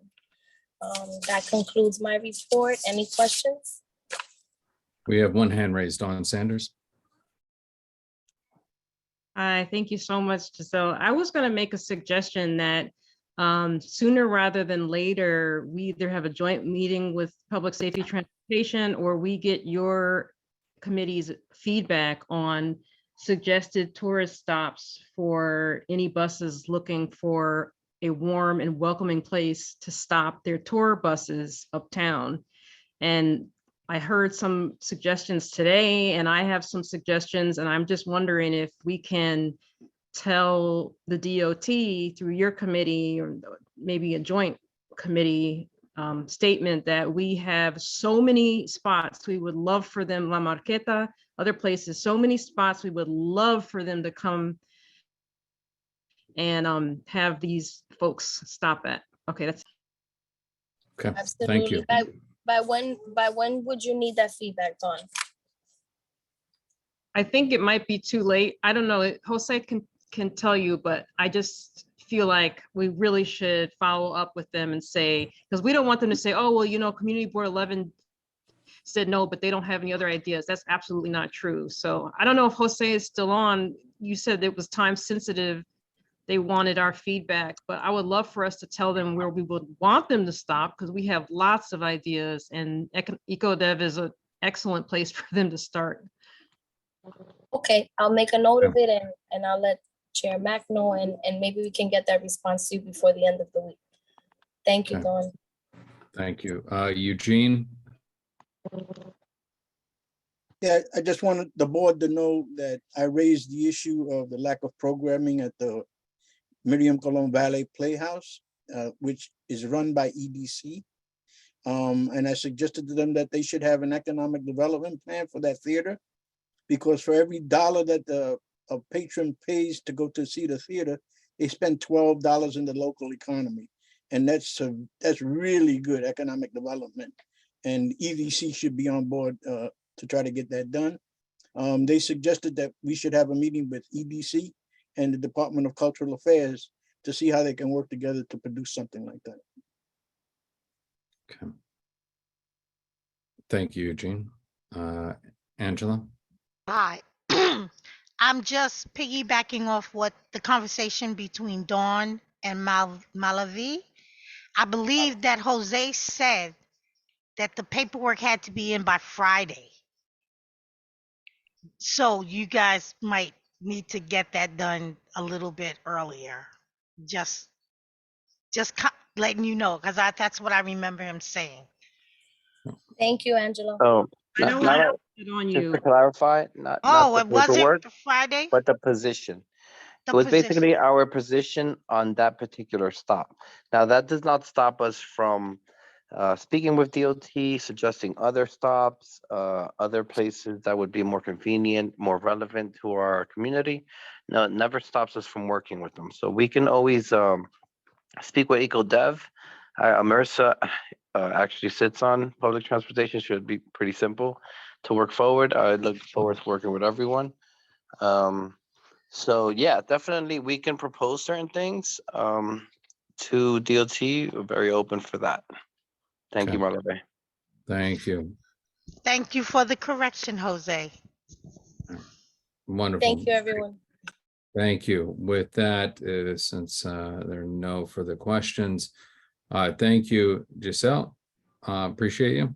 And we're going to move along to new business. Oh, I have a late hand. Beverly? Or is it? Beverly? I'm sorry, this is actually for new business. Okay, it is for new business. All right. What new business do you wish to raise? It's more like a concern. There's a construction that's going on Madison Avenue between 126, Madison and Park Avenue between 120, on 126th Street between Madison and Park. Okay. There's no lighting over there whatsoever, where they have the petition for to block off the construction site, and a lot of drug activity is going on in there. I mean, big time. And when I say dark, I mean literally no light. And I just need to bring that to the board's attention to either have this construction company put lights on that side of the street, because it's just totally rampant. All kinds of things. I mean, you literally cannot see. It's almost like walking in a forest or something like that with no lights. If there's no moonlight, you don't see anything over in that corner. Okay. Angel, is this something we could take back to the office and raise and investigate?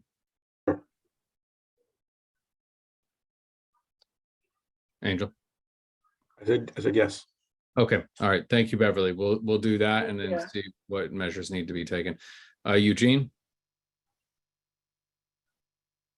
Yeah, I don't know if you been on 116th Street lately. I walked by there this morning, and they put 2 porta potties in front of the sign that says Black Lives Matter. I don't know if you're familiar with it, but apparently the people that use the porta potties put all the toilet paper on the street in front of the porta potties.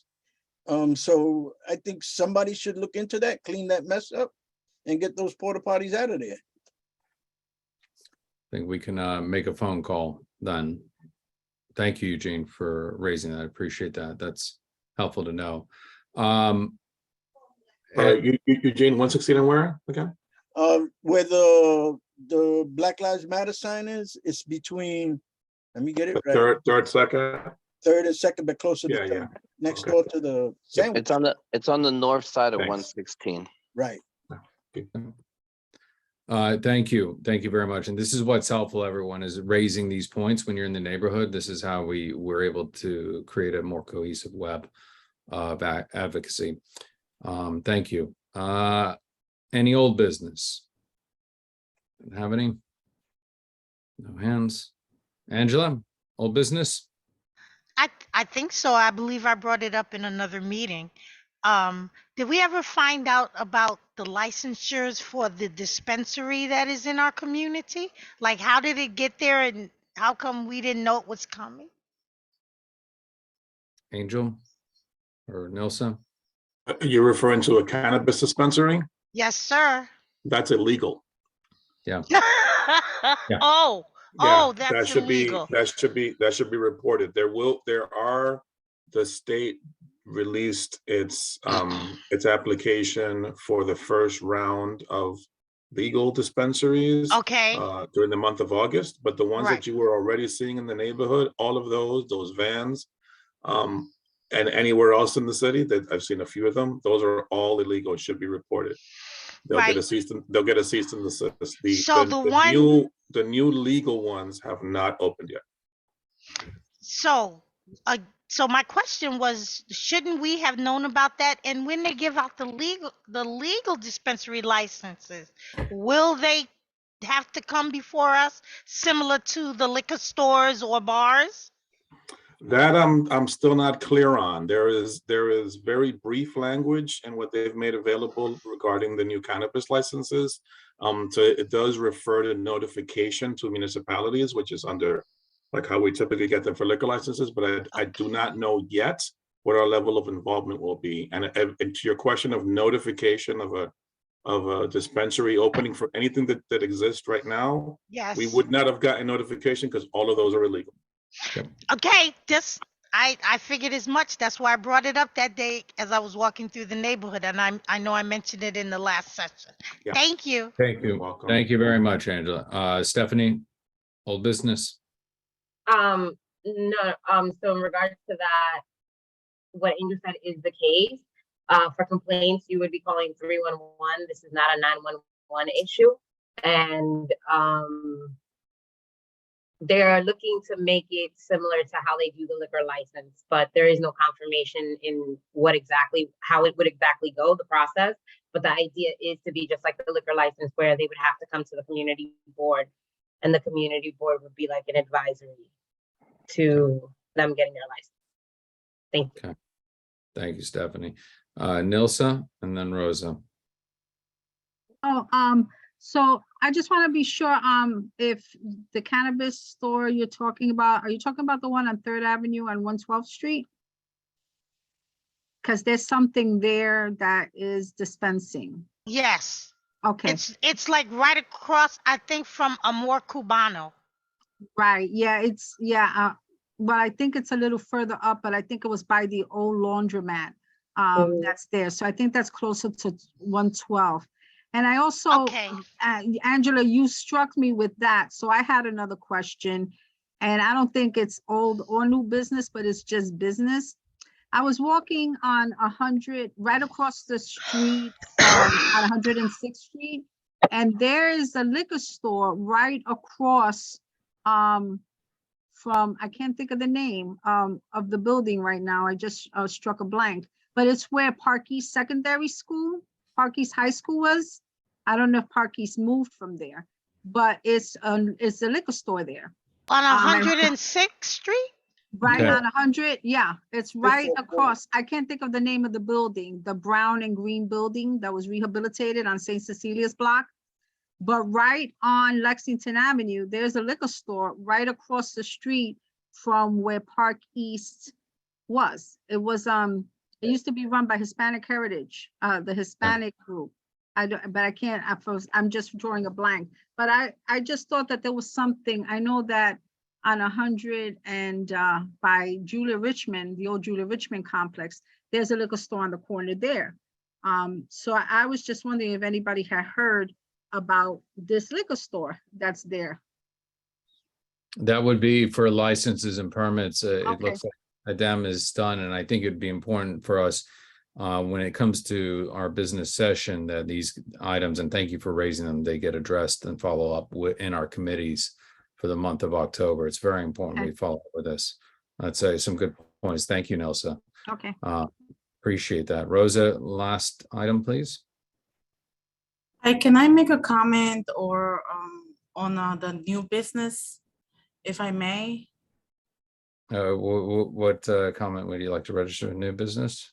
Well, maybe I don't know if it's like a comment, but raise a concern, I guess. As the community education councils, we've been visiting schools, and what the CEC members have encountered were buses with people living in and in front of our schools in District 4. One of them was in Esperanza Preparatory, which is in 109th between 2nd and 3rd. There's been a van there parked for a couple of weeks already. The principal can't even do anything to remove that. What can be done? So we can, that would definitely fall committee-wise in Public Safety and Transportation Committee, but we can get you in touch with, I believe that's in the 23rd. So we can get in touch with Peter Gibbons and kind of follow up with that. That's the recommendation. And then that's something then he can revert back when they chase it down. He can report back to that committee. And that's typically what happens when issues like this arrives. If you want, I can come out and join you hopefully this week and take a look at it. More than pleased to come do that. We have been having issues of people. There are a couple of dealers, for example, who are in the community who just do business right out of their van, and they get arrested, they go back, they get, it's a whole mess. But thank you for raising that. And I think this is a better way that the CEC can work with us and CB11 since there's so much overlap. So thank you. With that, that concludes our old business. I'm not going to call for a roll call because it's pretty late and we only had 2 people drop off. So are there any announcements? Nope. Seeing that there are none, I'm presuming those are old hands from Nelson Rosa. CB11's next full board meeting is scheduled for October 25th, 2022. With that, I appreciate your patience. Welcome back. We got a lot of work done, a lot of action items. I appreciate your patience and have a good night. And we are officially adjourned at 10:13. Good night, Good everyone. night. Have a good one. Bye. Shalom. Lalai tov, everyone. Good night, everyone. See the chairs on Thursday. Good night, everyone. night. Thank you.